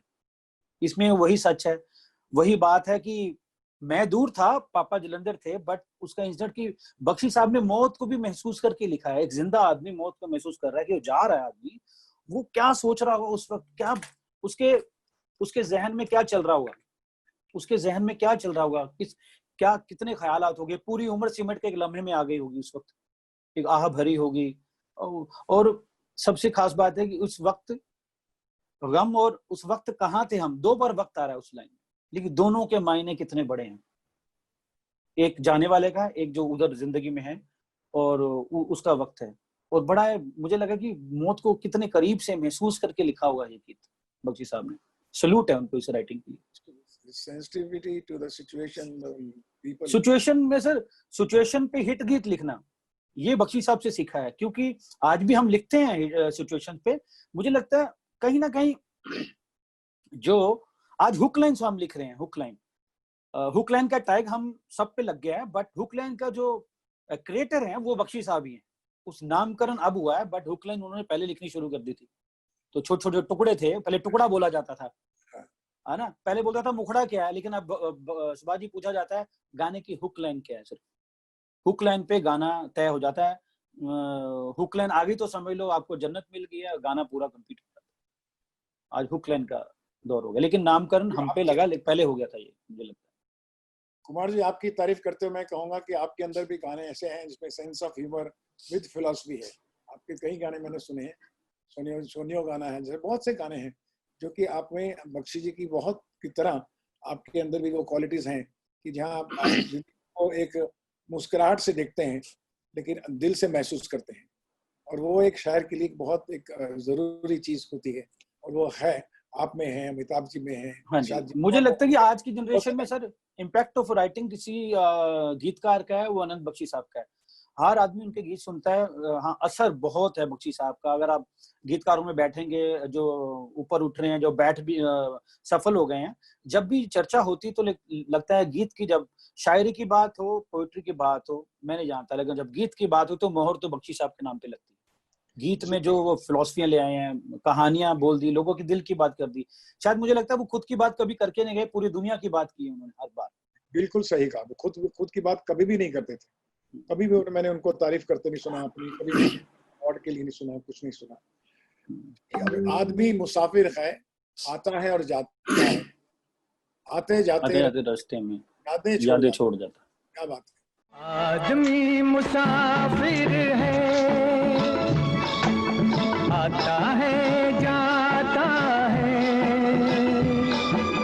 आते जाते रास्ते में यादें छोड़ जाता है। जी कुमार जी। हाँ जी, ये जैसे बोलता हूँ कि यादें कभी नहीं मरती हैं, तुम मर जाते हो, हम मर जाते हैं, दुनिया मर जाती है, बट यादें हमेशा जिंदा रहती हैं। एक सच जो है आज भी और कल भी रहेगा। आदमी मुसाफिर है, हम भी मुसाफिर हैं, बख्शी साहब भी मुसाफिर थे, बट बख्शी साहब ऐसे मुसाफिर थे जिन्होंने कि हम जैसे मुसाफिरों के रास्ते आसान कर दिए। अब अगला गाना आपने मेरी फिल्म से सुना है, मैं हैरान हूँ। और ये है गाना, भैया पहले सुन लीजिए गाना, फिर मैं इनसे पूछूंगा कि ये गाना क्यों चुना इन्होंने। नीचे इश्क है, ऊपर रब है, इन दोनों के बीच में सब है, एक नहीं सब बातें कर लो, सब बातों का एक मतलब है, रब सबसे सोना इश्क, इश्क रब से भी सोना इश्क। वाह, क्या गीत है, क्या राइटिंग है, क्या सोच है। रब सबसे सोना, मतलब बख्शी ने भगवान को भी देख लिया। हाँ, रब को भी देख लिया, उसके बाद रब से भी सोना, इश्क इश्क, क्या बात है ये। और हमने सुना था ऊपर रब है, ये तो सबको पता था, लेकिन नीचे इश्क है और बीच में सब है, ये उनके गीत के बाद पता लगता सबको। आप मानेंगे कि जब मैं ये गाना पिक्चराइज कर रहा था, मेरे लिए गाने को पिक्चराइज करने में बहुत समय लगा और एक एक को समझने में, उनकी लाइन को। ज्यादातर मैं विश्लेषण एनालिसिस शूटिंग के टाइम पे ज्यादा करता था, क्योंकि उसके अभी विजुअल बनने वाले हैं और मेरे कैरेक्टर्स गाने वाले हैं। सबसे ज्यादा मुश्किल इरशाद भाई, मुझको ये 2 लाइनें ने तंग किया। रब से सोना इश्क इश्क, रब से भी सोना इश्क, रब से भी सोना इश्क। अब बाकी तो मैं तो मेरे लिए मुश्किल नहीं था कि नीचे इश्क है ऊपर रब है, तो ठीक है, वो जमीन पे देखेगी, वो आसमान में देखेगी, और क्या करेगी। इन दोनों में हम सब हैं, फिर वो आंतरिक में आ जाती है, ऊपर से नीचे करके अब मैं हूँ, मेरा अस्तित्व है। एक नहीं 100 बातें कर लो, 100 बातों का एक मतलब है। आप कुछ भी बातें करते हो, लेकिन बात वही है, आखिर घुमा फिरा के उधर ही आएंगे। ये भी मुझे समझ आया। पर रब से सोना इश्क, रब से भी सोना, ये मुझे समझ नहीं आया कि इसका शॉर्ट में कैसे लिखी। कई बार उनके जो लफ्ज थे या उनकी लाइंस होती थी, हम जैसे डायरेक्टरों को बड़ी मुसीबत में डाल देती थी कि इसका विजुअल से एक्सप्रेशन नहीं हो सकता, इसलिए कभी हम चोरी कर लेते थे कि अब नहीं समझ आ रहा है तो हीरोइन के खूबसूरत क्लोज में चले जाओ, कम से कम उसको गा लेने दो। लेटर भी आनंद बख्शी, मुझे याद है कि मैंने कहा था कि ऐश्वर्या को क्लोज लेते हुए कि एक काम करो बख्शी, तुम बन जाओगे, तुम गाना गा रही हो, मुझे तो इस मेरे बाहर है कैमरा में से मैं इसको एक्सप्रेस कर सकूं। ये बात बिल्कुल सही है, मैं कबूल करता हूँ इस बात को। अच्छा सुभाष जी, एक और लाइन आती है, तुमने इश्क का नाम सुना है, मैंने इश्क किया है। ये इतनी खूबसूरत बात कैसे, आप इस पे थोड़ा रोशनी डालें, मतलब मुझे बहुत अच्छा लगा कि मेरे से जिंदगी में सबसे बड़ी ये गलती हुई है, उसके गाने में मैंने एक लाइन काट दी, क्योंकि गाना मुझे ऐसा उस वक्त ऐसा लग रहा था कि लंबी होगी, गाना लंबा हो गया है, स्लो गाना भी था। तो जब आप बना रहे होते हैं उस वक्त थोड़ी पता लगता कि पब्लिक को पसंद आएगी या नहीं। मुझे लगा ये बहुत लंबा गाना, कैसे मैं इसको करूंगा। तो लड़के का एक उन्होंने लाइन लिखी थी, वो मैं आपको सुनाना चाहता हूँ, शायद पिक्चर में नहीं है, कि लड़का कहता है, तुमने इश्क का नाम सुना है, मैंने इश्क किया है। यहां तक तो मैंने रखा शॉर्ट, उसके बाद मैंने कट कर दिया, दूसरे पे आ गया। लेकिन दूसरी लाइन इससे भी ज्यादा खूबसूरत थी, मुझे आज तक पछतावा है कि वो लाइन मैंने क्यों नहीं ली। दूसरी लाइन की, तुमने इश्क का नाम सुना है, मैंने इश्क किया क्या है, इसका असर हमसे पूछो, ये जहर हमने पिया है। वाह, इसका असर हमसे पूछो, ये जहर हमने पिया है। इश्क है इश्क, ये इश्क इश्क है इश्क। वो धागा ये कच्चा, वादा ये पक्का, बड़ी खूबसूरत बातें, 2 कपलेट जो थे गाने के, इतने ब्यूटीफुल। इमली से खट्टा इश्क, यानी ये इस तरफ भी है, ये इस तरफ भी, ये धागा भी कच्चा है, वादा भी पक्का है। एक उस सिचुएशन में उस लड़की की जिंदगी में होता भी ऐसा ही है। बहुत खूबसूरत गीत था सर, बहुत जबरदस्त है, जो अभी समय ना होने के कारण मैं आपको बता नहीं पाऊंगा, लेकिन ये हुआ है और आपने बिल्कुल सही पहचाना ये गाना जब आपने चुना है। और मैं अभी ये कहूँगा कि आपके सब लोगों का बहुत बहुत शुक्रिया। अब जहाँ तक मेरा सवाल है, मैं सिर्फ अपने बारे में तो बात नहीं कर सकता कि ये फिल्में मेरे हर बार मेरा एक अपना एक्सपीरियंस था बख्शी जी के साथ, और बख्शी जी ने मेरी कहानियों को नरेट करने में बहुत हेल्प किया। मैं जानता हूँ कि किसी भी राइटर को, डायरेक्टर को या ऑडियंस को ये समझना चाहिए, एक फिल्म बनती है, उस फिल्म जो राइटर कितना भी खूबसूरत स्क्रिप्ट लिख ले, लेकिन उसको जब तक पोइटिक फॉर्म नहीं दी जाती, और एक लिरिक्स राइटर ही आता है उस वक्त जब आपकी कहानी की फिलॉसफी, अंदर की इमोशन बताता है। जब उसको इंटरलाइज करने वाला, स्क्रिप्ट को इंटरलाइज, कितना भी ड्रामेटिक हो, चाहे जिंदगी मेरी जंग हो या एक्शन फिल्म हो या कोई भी फिल्म हो, आप उसको जो एक लेयर देते हैं, रूहानी लेयर, वो सिर्फ लिरिक्स राइटर ही लाता है। आप लिरिक्स राइटर को भगवान मान के चलिए, as a technician, as an artist, as a star. एक हर डायरेक्टर का फर्ज है कि उसके हर बोल की कदर करे, उसकी रिस्पेक्ट करे। मुझे हमेशा चिंता रहती थी कि बख्शी जी ने लिखा है तो मैं इसको पिक्चराइज जब देखेंगे मेरा गाना तो मुझे क्या कहेंगे, बस मेरा गाना यही समझ आया तुझे, यही लाइन समझ आई तुझे, चलो ये भी ठीक है, क्योंकि मेरे साथ उनके ताल्लुक इन चीज़ों के बहुत गहरे थे। तो I would like to tell younger generation also, respect poetry, understand it, आपकी लाइफ सुधर जाएगी, आपकी स्माइल बढ़ जाएगी, आपको दुनिया को समझने का एक तरीका, सलीका बन आ जाएगा, साइकोलॉजी ऑफ द पीपल आप समझ पाएंगे, फिलॉसफी ऑफ लाइफ समझ पाएंगे। अब मुझे, अगर आप मेरी पसंद के गाएं तो मैं सिर्फ आज की डेट में 2200 गाने मुझे बहुत पसंद हैं, लेकिन रोमांटिक गाना एक मैं सुनाऊंगा आपको अपनी पसंद का, और एक फिलॉसफी का। तो पहला गाना मैं सुनाऊंगा वो कि इतना बड़ा हिट गाना है, लेकिन अगर आप उसके अंतर भी सुने और उसकी गहराई पे जितने जाएंगे तो लव स्टोरी को, दो लवर्स को ऐसी बुरी तरह से बांधता है कि उनकी जिंदगी में कोई भी घटना उस प्लेटफॉर्म पे जुड़ी हुई है, उस स्टेशन पे खड़ी हुई है, और वो था दिल वाले दुल्हनिया ले जाएं। तुझे देखा तो ये जाना सनम, प्यार होता है दीवाना सनम, अब यहाँ से कहाँ जाएं हम, तेरी बाहों में मर जाएं हम। तुझे देखा तो ये जाना सनम, प्यार होता है दीवाना सनम, ये बहुत सिंपल लाइन है, लेकिन जो जान खींच लेती है पूरा, जो दो लाइन है वो जो मुझे घर कर गई, अब यहाँ से कहाँ जाएं हम, ये तो हो गया प्यार, अब यहाँ से कहाँ जाएं, अंत तो है नहीं। अब वो कहता है कि तेरी बाहों में मर जाए, मतलब कि अब तो मौत ही जो है उस लेवल तक हम पहुंच जाएं कि हम दोनों में समा के एक ज्योति बन के निकल जाएं। उसके अंदर अगर आप देखें तो इतनी गहरी बात है, गाना बड़ा रोमांटिक लगता है और अच्छा लगता है सुनने में भी और देखने में भी, लेकिन अब कहाँ से, यहाँ से कहाँ जाएं हम, it's a beautiful line, and I think यही पूरी जर्नी है उन लवर्स की उस फिल्म के अंदर, और फिल्म को कहाँ से कहाँ उठा के लेके जाते हैं, बहुत खूबसूरत दिया मैंने। एक और गाना मुझे उनका, बख्शी जी का हमेशा अच्छा लगता है, वो कभी कभी खुद भी गाते थे, जब भी पार्टी होती थी तो क्लास होता था, बोले सुनो सुभाष हम गाना सुनो, तो मुझे उनकी बहुत याद आती है। और वो गाना आज की दौर में सब लोगों के साथ के लोग बहुत डिप्रेशन में जा रहे हैं, इस वक्त ऐसा समय आ गया है जिस वक्त कि हमको अपने भविष्य की चिंता है, वर्तमान की चिंता है, बच्चों की, अपने कारोबार की, अपने घर बार की चिंता है, और कुछ समझ नहीं आता है, और जब देखते हैं सबको लगता है कि मेरा ही दुख सबसे बड़ा है, लेकिन बख्शी जी ने आपको समझाया कि आपका दुख उतना बड़ा नहीं है, ये गाने में आपको समझ आएगा, ये उन्होंने उस वक्त लिखा था। Please song please. दुनिया में कितना गम है,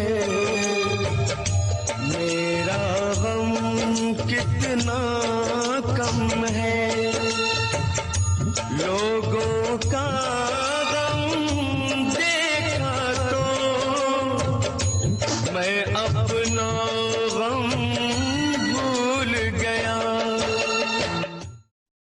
लोगों का गम देखा तो मैं अपना गम भूल गया। अब सोचिए, सबसे बड़ी जो सांत्वना है आपको कि कोई आदमी मुझसे भी ज्यादा दुखी है, मैं कितना भी गरीब हूं, मेरे से भी एक गरीब है, मैं कितना भी छोटा हूं, मेरे से भी एक छोटा है। तो ये जो एक सांत्वना और एक जो एक आप कहिए इसमें अपनी ही इंस्पिरेशन है, जो हमें इंटॉलरेंस आती है, हमारे जो एक एम्बिशंस बढ़ती है, बौखलाहट होती है, हम पे गुस्सा आता है, क्रोध आता है, जब ये बात समझ लेते हैं तो फिर एक अपने मुसाफिर की तरह हम चल पड़ते हैं अपने काम करने के लिए, कर्मठ होकर अपना काम करते हैं। सुभाष जी, सॉरी, इस गीत में एक खास बात है, जैसे लास्ट लाइन में मैं अपना गम भूल गया जी, देखो जहाँ पे थॉट बहुत खूबसूरत आ जाता है वहां राइम करने की जरूरत भी नहीं पड़ती। ये भी गीत सीखने का एक नजरिया है। मैं अपना गम भूल गया, वहां पे राइम नहीं हो रहा है, बट थॉट जहाँ आ जाता है वहां पे राइम भी फीकी पड़ जाती है। हाँ, कोई राइमिंग नहीं है उसमें। देखो ये भी एक नजरिया कि थॉट क्या थॉट है गाने। इरशाद भाई, आपका क्या कहना है इस गाने पर? जी, मुझे बड़ा खूबसूरत गाना लगता है सर, बहुत ही अच्छा गाना है। और जैसा आपने कहा कि ये हौसला देता है, गाना बिल्कुल देता है मुझे वो, क्योंकि आप समझेंगे इस बात को, नानक दुखिया सब संसार वाली बात लगती है मुझे इसमें। हाँ जी हाँ, नानक दुखिया सब संसार।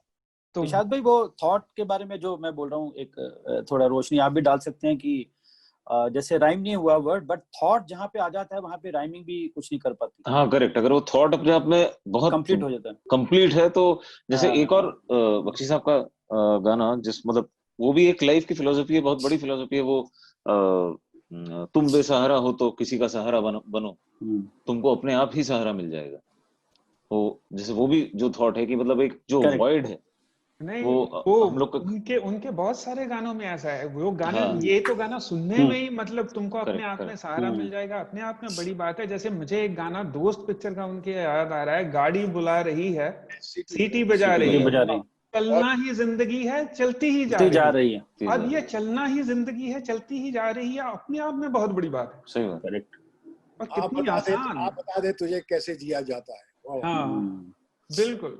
तो मुझे एक, आप क्योंकि सवाल जवाब हो रहे हैं, तो मुझे भी एक बात आपसे जाननी थी सुभाष जी, कि मैंने सुना है और मैंने ये बात बहुत सारे लोगों से सुनी है कि बख्शी साहब 8-10 अंतरे लिख देते थे। 8-10 अंतरे लिख देते थे। तो मैं पूछना ये चाहता हूँ कि 8-10 अंतरों का खजाना किसी डायरेक्टर को मिलने के बाद क्या चेंज करने की गुंजाइश रहती थी कुछ? मेरे साथ हमेशा ऐसी प्रॉब्लम बख्शी जी के साथ। और फिर और दूसरा इसी के साथ जुड़ा हुआ सवाल ये था कि ये चूज कौन करता था कि ये 8 अंतरों में से ये 3 अंतरे कौन से हैं? ये प्रिविलेज मुझको देते थे जी। जी अपने आप में बहुत ही स्वाभिमानी इंसान भी थे, और वो हमेशा प्रोड्यूसर डायरेक्टर को या जो सुनने वाला है उसको पहले वो समझ लेते थे कि इसको ये शायरी कितनी समझ आएगी कितनी नहीं आएगी। लेकिन उनको ये था कि मैं अपनी कहानी और अपनी फिल्म के साथ सिंसियर रहूं। ये जो डायरेक्टर है या प्रोड्यूसर है ये अपने इंडिविजुअल लोग हैं, लेकिन आखिर तो एक कहानी कहनी है, उस कहानी में एक गीतकार ने अपना कहना है जो कहना है, और ऑडियंस ने पब्लिक ने जानना है। तो वो तकरीबन मोस्टली डायरेक्टर्स को, प्रोड्यूसर्स को 2 और 3 अंतरों से ज्यादा नहीं देते थे। मैं आपको आज बताता हूँ। ओह अच्छा, तो फिर ये 8-10 अंतरों वाला मिथ है क्या? मैं आपको बताता हूँ जी। क्योंकि मैंने उनसे पूछा कि आप क्यों नहीं देते, कहने लगे जब मैंने देना शुरू किया तो बोलेगा 2 और लिख दो। मतलब ये वही वाली बात है, कुछ और है वो दिखाइए। एक बार ये इंसिडेंट हो रहा है तो बात चली, तो बातों में इरशाद भाई बात निकली जी कि एक बार सुभाष जी मैंने बहुत अच्छा गाना लिखा, तो प्रोड्यूसर ने बोला मुझे कि यार अच्छा नहीं लग रहा, अच्छा गाना खराब हो गया। तो मैंने एक बार फिर दोबारा गाना लिखा, मैंने बोला सर मैंने बहुत अच्छा गाना लिखा है। कहते फिर क्या, मैं खराब कहाँ से करना है वो बताइए अभी। मेरे साथ उनके साथ ऐसा था, मेरे साथ ऐसा था कि वो मैं मेरे बिना कहे, और जब वो 3 देते थे मैं 3 कबूल कर लेता था। मैंने उनको कभी नहीं कहा कि कुछ और लिखो, जब तक एक बड़ी आर्गुमेंट वाली बात ना हो कि वो बात मैं कहानी में कहना चाहता हूँ, बख्शी जी अगर वो भी आ जाए तो अच्छा है, ऐसा मैं उनको कहता। तो बोले अच्छा मैं कल एक अंतरा भेजता हूँ। लेकिन वो बहुत कम हुआ हमारे साथ जी, क्योंकि मैं आपको इसलिए मैं आज उनका क्यों इतना बड़ा फैन हूँ, उनका प्रशंसक हूँ कि वो कहानी को मुझसे ज्यादा समझ लेते थे, ऐसा होता है। लेकिन वो मुझे 4-5 अंतरे देते थे। अच्छा। जब उन्होंने मेरा काम देखना शुरू किया कर्ज के बाद, ये लड़का जो है ये मेरे बोल की, मेरे शब्दों की कदर करता है, जी जी जी जी जी।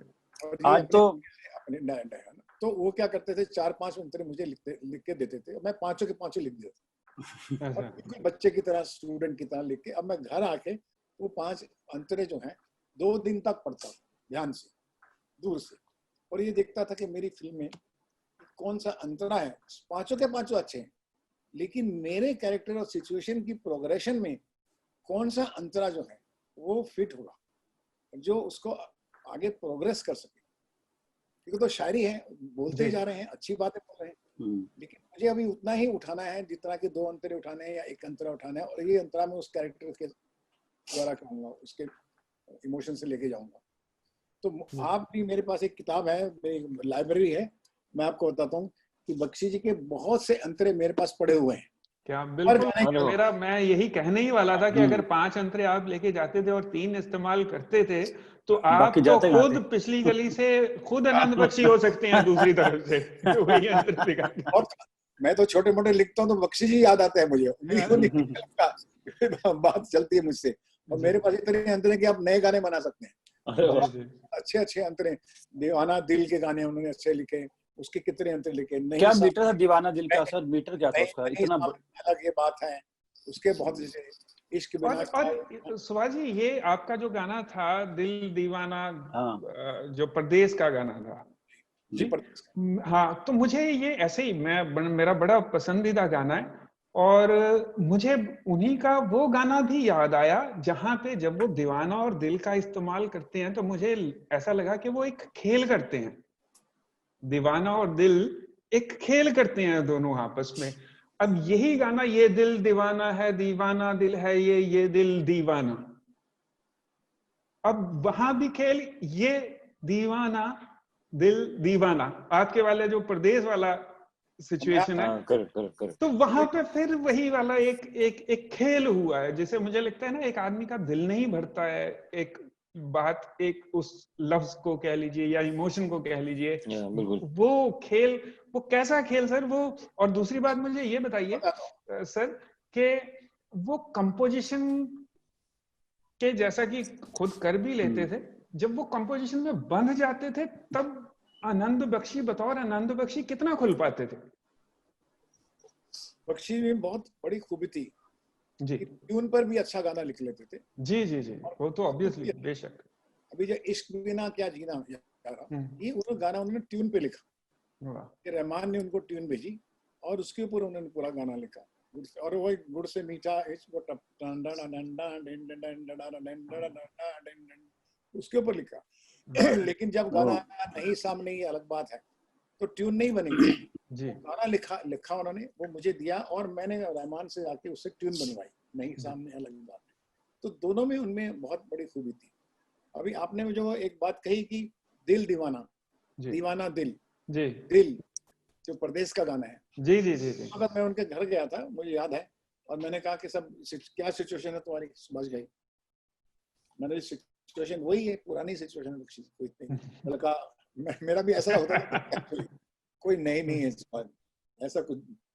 वो दिल, उसका दिल टूट जाता है, सोचता है, उसको झुंझला गया अपने दिल की, यार इतना इमोशन के साथ मैं फंस गया हूँ, तो कहीं वो फंस जाता है। आपको सिचुएशन मालूम है, वो स्टोरी में ऐसा शाहरुख जाता है और शाहरुख ऐसा सी बात होती है, तो मेरे वाला तो बोलते हैं कागज उठा, उनके कागज पड़ा था, तो मैं कागज उठाता था, आज तक उसका कर्जा मैं नहीं सका। लिखा दिल, मैंने दिल लिख दिया, दीवाना, दीवाना लिख दिया, दीवाना ये दिल, दिल दिल दिल दीवाना दिल। मैंने बोला बख्शी जी मैं बाथरूम हो क्या हूँ?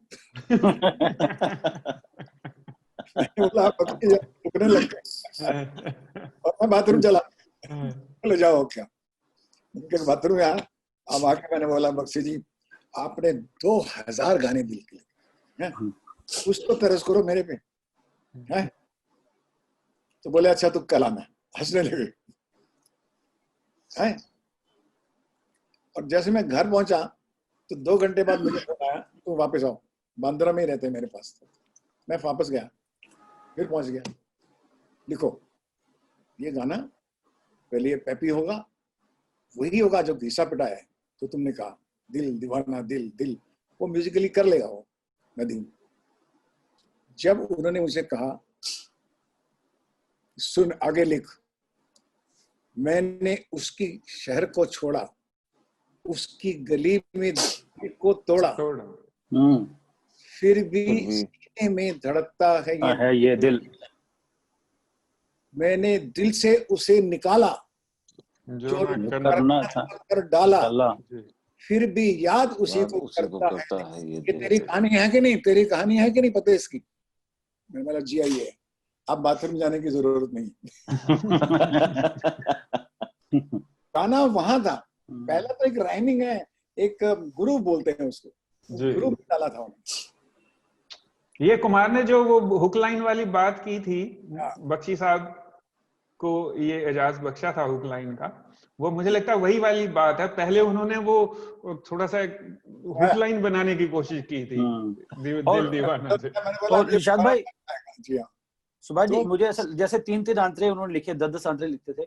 अब ऐसा होता जा रहा है, इरशाद भाई और अमिताभ भी इस बात से एग्री करेंगे कि अब गाना एक मुखड़ा एक अंतरा होता जा रहा है। क्यों, ठीक बोल रहा हूँ ना अमिताभ में? बिल्कुल, एक मुखड़ा एक अंतरा, और इवेंचुअली वो भी फिल्म में पूरा आ जाए तो बहुत बड़ी बात है। बहुत बड़ी बात हो जाती है, और दोनों एक ही जगह आ जाए तो और भी बड़ी बात हो जाती है। अब मुझे ये डर है कि गाना सिर्फ हुक लाइन पे ना रह जाए, फ्यूचर में 10 साल के बाद ये ना बोले जाए कि यार सिर्फ हुक लाइन ही दे दो, बाकी म्यूजिक बजा लेंगे। और तुम्हें तो पता ही है कुमार, ऐसे बहुत सारे गाने आए हैं जिसमें सिर्फ हुक लाइन ही है और कुछ है ही नहीं। है बहुत सारे रैपर्स मैंने सुने हैं जो जिसमें सिर्फ हुक लाइन है। गीत ने T20 की तरह रुख बदला है। पहले 5 डे मैचेस, 50 ओवर का मैच, और गाने का जो बदलाव हुआ है वो T20 की तरह हो गया। जल्दी चाहिए, 1 मिनट में पसंद आना चाहिए, वरना अगर हुक लाइन नहीं है सर, आपने दुनिया की बहुत बड़ी फिलॉसफी भी लिख दी है तो गाना जमता नहीं है। जमता वही जहाँ पे एक दुनिया की उठाई हुई या राइटरी क्रिएटिव हुक लाइन आती है। इसी जमाना बदलता है, इमोशंस बदलती हैं। पहले इश्क था, फिर मोहब्बत थी, अभी प्यार है, फिर प्रेम है, अभी पार्टनरशिप है, अब डिजिटल इश्क है सर, डिजिटल इश्क, बिजनेस है, अभी पार्टनरशिप है। तो जमाने के हिसाब से चीजें बदलती हैं और बदली हैं, लेकिन जो इंसान का दिल और आत्मा है वो तो बदलेगा नहीं। बेसिक ह्यूमन इमोशन जो है वो वही रहता है। आज फिल्मों में भी देखो, वो फिल्में रुखी रुखी क्यों लगती हैं? वो सीन लिखने पड़ते हैं बहुत बड़े, अपने पॉइंट को, इमोशंस को बताने के लिए बड़े बड़े डायलॉग्स लिखने पड़ते हैं, बड़े बड़े सीन ड्रामेटिक करने पड़ते हैं। क्योंकि अगर आप पोइट्री को समझते हैं, अगर आप पोइट्री का आपको शौक है और उस पोइट्री को उसमें मर्ज करते हैं आपको कहानी नरेशन में, तो वही गाने बनेंगे। गाने एक कहानी का पार्ट होता है, गाना एक एक्स्ट्रा ज्वाइन किया हुआ एक आइटम नहीं है। अगर आप पोइट्री जानते हैं और आप पोइट को, लिरिक्स राइटर के पास या पोइट के पास जाके कहते हैं कि ये मेरी सिचुएशन है, हम सिर्फ बख्शी को सिचुएशन ही समझाते था, क्या बोल है मुझे नहीं मालूम, वो आपने लिखने हैं। तो मैं सब डायरेक्टर्स को, यंग डायरेक्टर्स को, सबको ये कहना चाहूंगा कि please develop your taste of poetry.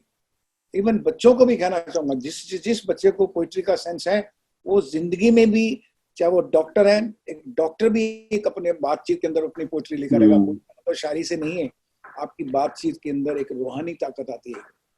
Poetry एक रूहानी एक्सप्रेशन है, जब आप कभी भी देंगे आपके सेल्स में काम आएगा। आपने शुरू में बहुत अच्छी बात एक कही थी सुभाष जी, आपने शुरू में एक बात कही थी बहुत अच्छी, कि जो मुझे इस तरह से समझ में आई, जिसका मफहूम, जिसका क्रक्स ये था बात का, कि जितने भी बड़े डायरेक्टर हुए हैं हिंदी फिल्म इंडस्ट्री में, उनका म्यूजिक बहुत अच्छा रहा है, उनके म्यूजिक का टेस्ट बहुत अच्छा रहा है।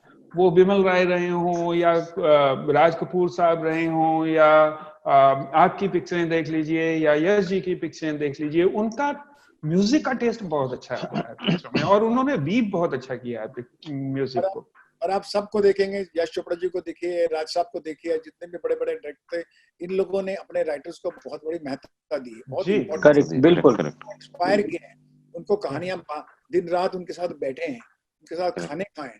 सुभा जी, मुझे लगता है इस बात में एडिशन करूंगा, मुझे लगता है पहले प्रोड्यूसर भी एक आर्टिस्ट हुआ करता होगा, उनके अंदर आर्टिस्ट था। आज कॉर्पोरेट वर्ल्ड में शायद ये चीज मिसिंग भी है कहीं ना कहीं से, मुझे ऐसा फील होता है।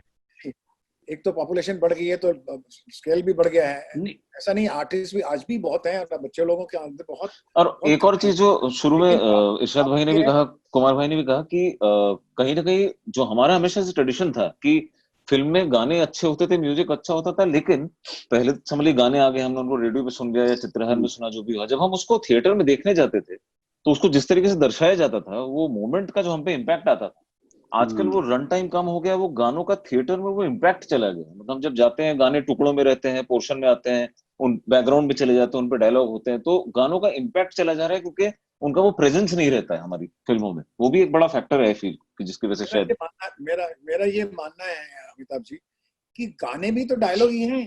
जी करेक्ट। गाने अभी भी ये अमिताभ ने एग्जांपल दिया भी था, अच्छा तो हम चलते हैं जी। म्यूजिकल डायलॉग है, म्यूजिकल डायलॉग, करेक्ट। हमारे जितने रामायण महाभारत जितने काव्य हैं सभी पोएटिक लिखे गए हैं जी, राइमिंग में। वाणी है जो है हमारी गुरवाणी है, सब पोएटिक तरीके से फॉर्म में लिखी हुई है जी। हम लोग एपिकल लोग हैं, हमारा हर ग्रंथ हर शास्त्र पोएम में लिखा गया है और इसीलिए वो हजारों साल से जिंदा है। अगर आप उसको पोएटिक लैंग्वेज देते हैं तो वही बात जो है वो जिंदगी भर नहीं, सेंचुरीज में, सदियों में रहती है। ये बात बच्चों को समझनी चाहिए। मैं तो कहता हूँ आज कोई भी विषय लीजिए, नैरेटिव कीजिए, अगर आप उसको थोड़ा पोएटिकली कर देते हैं तो बेड़ा पार हो जाता है। वो फिलॉसफी जो है आपको डायलॉग बोल के बोर करने की जरूरत नहीं है, उसको आप गीत में ले आइए, फिर आप देखिए कहाँ से कहाँ पहुंच जाती है चीज। बहुत अच्छी बात, आज बहुत अच्छा लगा आप सब लोगों से बातें, और बहुत समय भी हो गया, हमें बातें करते पता भी नहीं लगा कि कितना टाइम हो गया। लेकिन आज हमारे एक सरप्राइज छोटी सी आइटम है आपके सामने इस प्रोग्राम में। बख्शी साहब, आनंद बख्शी साहब के सुपुत्र, उनके बेटे राकेश बख्शी जी भी हुए हैं यहाँ पर। अरे वाह, जी हाँ, राकेश बख्शी साहब जो हैं वो अपने पिता के बारे में जब वो थे तब तो जानते ही थे, जब वो चले गए तो और भी जानने लगे। उन्होंने, क्योंकि राकेश जो है मेरे साथ तब से आज तक संबंध में है, उनके परिवार मेरे संबंध में है, हम लोग मिलते भी हैं, अभी तक मिल रहे हैं, उनको गए हुए बहुत साल हो गए। लेकिन राकेश को मैंने कहा कि तुम अगर आना चाहोगे तो आ जाओ, तो he is here and I would like to introduce you Rakesh Bakshi. He has written quite books on Bakshi ji also, Bakshi ji poetry and directors के बारे में भी उन्हें काफी किताबें लिखी हैं. He himself is a writer and very nice man. Very, you can see that he is a son of a great man. He himself is a very good soul. Rakesh ji आप यहाँ पर हैं तो प्लीज आइए, दरवाजा खोलिए, खिड़की खोलिए, हम आपको देखना चाहते हैं और सुनना चाहते हैं। Rakesh ji, Rakesh Bakshi. Hi Subhash ji, good evening my ex-boss. Good evening Rakesh ji. Hi Irshad ji, Kumar ji and Amitabh ji, how are you? Good evening to everybody, to all the listeners. Hello. Great to have you here. Lovely. So for me, Anand Bakshi was just daddy. सिर्फ daddy, not Anand Bakshi lyricist, गीतकार। तो आप लोग जब बात करते हैं, आप जैसे लोग जब ट्वीट करते हैं, आप फेसबुक पे लिखते हैं, सोशल मीडिया पे लिखते हैं, ऐसे कॉन्फ्रेंसेस में बैठते हैं, so I come to know the lyricist Anand Bakshi, who I never knew, because for me all his life till he was alive he was just daddy. You know, pocket money से मतलब, गाड़ी रात को मिलेगी कि नहीं मिलेगी घूमने के लिए उससे मतलब, you know, education fees से मतलब, nothing else. So I'm very glad that through you I can understand Anand Bakshi better, you know. तो मैंने सोचा अभी I don't know, I cannot contribute poetry to this evening, क्योंकि आप लोग शायर हैं, आप लोग गीतकार हैं, सुभाष जी भी खुद एक राइटर है, डायरेक्टर है। तो I thought what can I share with all of you which you will also appreciate of Anand Bakshi, which I appreciate of Anand Bakshi the daddy. तो क्या हुआ कि it was his last birthday, it happened to become his last birthday, 21st July 2001, and I was sitting in my room. I was going through a very difficult patch. I had just gone through a divorce, my career was going nowhere, my business had failed, I had just joined films. Subhash ji had joined him as an assistant. So I was in a very turmoilic life, and it was his birthday party. And in his birthday party, he used to call relatives and just one or two film people. Out of which one was Subhash ji. So I was in my room, not feeling to come out because I didn't want to be social. So he told me, "Tu room mein kyun baitha hai?" So I said, "नहीं, काम कर रहा हूँ, कुछ काम है." I lied. I was not in the mood to go out and socialize with our family. He said, "अंदर आ, this is going to be my last birthday. मैंने कुछ एक कविता लिखी है, मैं सबको सुनाने वाला हूँ। Come inside." ऐसा कहा लास्ट बर्थडे? हाँ, he said कि अगले साल मैं आने रहूँगा। Oh, really? हाँ, he said I'll tell you his words. ये पंछी पिंजरा छोड़ के उड़ जाएगा, तू अंदर आ. He didn't say I will not be here. He used this expression कि अगले साल पंछी पिंजरा तोड़ के निकल जाएगा, तू come inside and be with everybody. मैं कविता नरेट करने वाला हूँ. So he narrated a poem which he wrote when he turned 71. And the poem is called 71 साल गुजरे. And I want you all to hear it, and I want the audience to hear it. Please. Because this reflects Anand Bakshi. It reflects the father I knew. I know what he's gone through: the ups and downs, the shortcomings, the flaws, the challenges, the joys, the happiness, the values, the virtues. So, may I present it to all of you? Please, sir. 71 साल गुजरे. 71 साल गुजरे, बड़े बेहाल गुजरे. 71 साल गुजरे, बड़े बेहाल गुजरे. सुने कोठों पे मुजरे. सुने कोठों पे मुजरे, लिखे गीतों के मुखड़े. सुने कोठों पे मुजरे, लिखे गीतों के मुखड़े. हुए इस दिल के टुकड़े, सुनो बख्शी के दुखड़े. And he begins. कहीं लाखों में एक हूं, कहीं लाखों में एक हूं, मैं बस एक नागरिक हूं. कहीं लाखों में एक हूं, मैं बस एक नागरिक हूं. यही है नाम मेरा, यही है नाम मेरा, है चर्चा आम मेरा. हुकूमत का मैं प्यारा, हुकूमत का मैं प्यारा, मगर गुर्बत का मारा. यूं ही दिन साल गुजरे, बड़े बेहाल गुजरे. कभी माचिस नहीं थी, कभी माचिस नहीं थी, कभी सिगरेट नहीं थी. कभी माचिस नहीं थी, कभी सिगरेट नहीं थी. कभी दोनों थे, लेकिन मुझे फुर्सत नहीं थी. बहुत अच्छा, बहुत ही बढ़िया, बहुत बढ़िया. कभी माचिस नहीं थी, कभी सिगरेट नहीं थी. कभी दोनों थे, लेकिन मुझे फुर्सत नहीं थी. कभी फुर्सत मिली तो इजाजत ही नहीं थी. Because doctor told him if you smoke you'll die. कभी फुर्सत मिली तो इजाजत नहीं थी. इजाजत मिल गई तो ये दौलत ही नहीं थी. ये दौलत मिल गई तो वो हिम्मत ही नहीं थी. ये दौलत मिल गई तो वो हिम्मत ही नहीं थी. कभी हिम्मत भी की तो वो चाहत ही नहीं थी. वाह, बहुत अच्छा. सब कुछ पाने के बाद फिर चाहते. ये दौलत मिल गई तो वो हिम्मत ही नहीं थी. कभी हिम्मत भी की तो वो चाहत ही नहीं थी. कभी चाहत नहीं थी, कभी किस्मत नहीं थी. वाह वाह वाह वाह. कभी कुछ था अधूरा, कुछ ना कुछ रह जाता है. कभी कुछ था अधूरा, मुकम्मल कुछ नहीं था. कभी कुछ था अधूरा, मुकम्मल कुछ नहीं था. रहा सब कुछ बराबर, रहा सब कुछ बराबर, ज्यादा कम भी नहीं था. रहा सब कुछ बराबर, ज्यादा कम भी नहीं था. जुदाई तो नहीं थी, जुदाई तो नहीं थी, मगर संगम भी नहीं था. वाह वाह वाह. जुदाई तो नहीं थी, संगम भी नहीं था. says के I had, जुदाई तो नहीं थी, मगर संगम भी नहीं था. तबीयत के मुताबिक कभी मौसम नहीं था. तबीयत के मुताबिक कभी मौसम नहीं था. कभी बोतल नहीं थी, कभी ये गम भी नहीं था.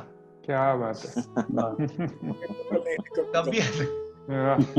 तबीयत के मुताबिक कभी मौसम नहीं था, कभी बोतल नहीं थी, कभी ये गम नहीं था. मुझे आज कुछ ना कहना, मुझे आज कुछ ना कहना, मेरा दिल ठिकाने है ना. मुझे आज कुछ ना कहना, मेरा दिल ठिकाने है ना. 71 साल गुजरे, दिन साल गुजरे, बड़े बेहाल गुजरे. आनंद बख्शी. वाह वाह. The last poem my family and his closest friends heard from him. Super. Unbelievable. Beautiful. But very strange thing, उन्होंने आपको पहले ही बता दिया, एक साल पहले. हाँ, कि मतलब ये बहुत. He said कि अगले साल ये पंछी पिंजरा तोड़ के निकल गया होगा. ये तो फकीरों वाली बात होती है, फकीरों का इंट्यूशन हो जाती है जैसे. मतलब he was a higher soul, मतलब वो कहीं उनको एक था, कनेक्शन था उनको. ये वही वाली बात है, देखेंगे तमाशा दौलत का, हम भेस बदल के फकीरों का. वही वाली बात. So I'm going to send this poem to all three of you, all of you. Please do. Amazing. It will be such an honor. Please do. Yes. Thank you. And thank you very much.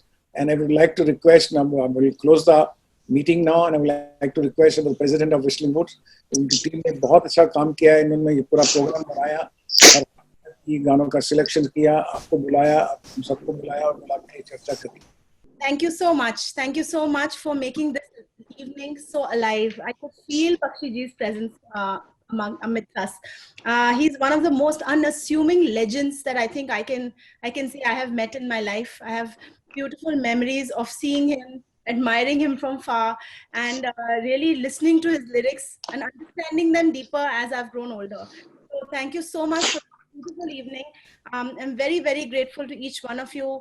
Ishad bhai, Amit ji, Amitabh ji, Kumar ji, of course, my father, who's, he's really has so much love and affection for Bakshi Saab. Rakesh knows that. And I know how much this evening means to him, how hard he has worked with the team, just giving us credit, but we know that he spent every minute on making the program happen. So thank you so much.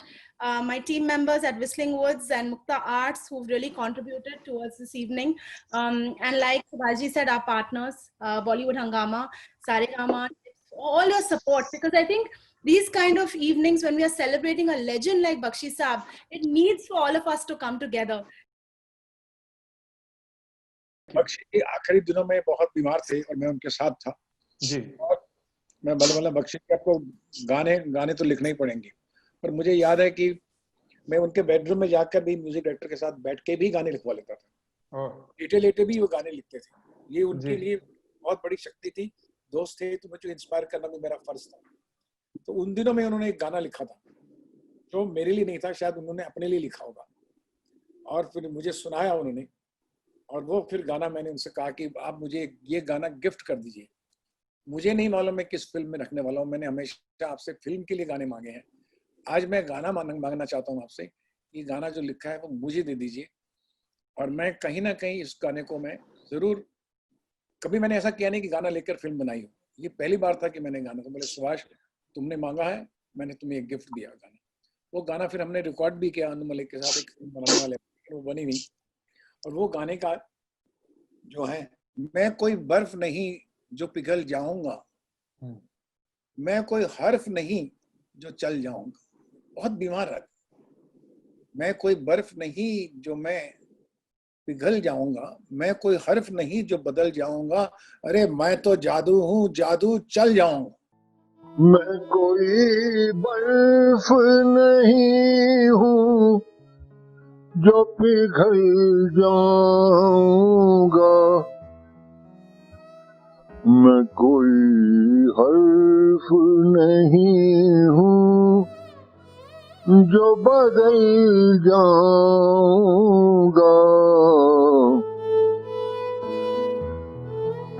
चांद सूरज की तरह वक्त पे निकला हूँ मैं, चांद सूरज की तरह वक्त पे ढल जाऊंगा.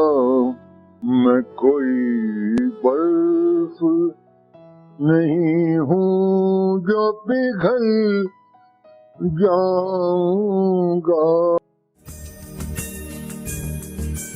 नगमे हैं, शिकवे हैं, किस्से हैं, बातें हैं,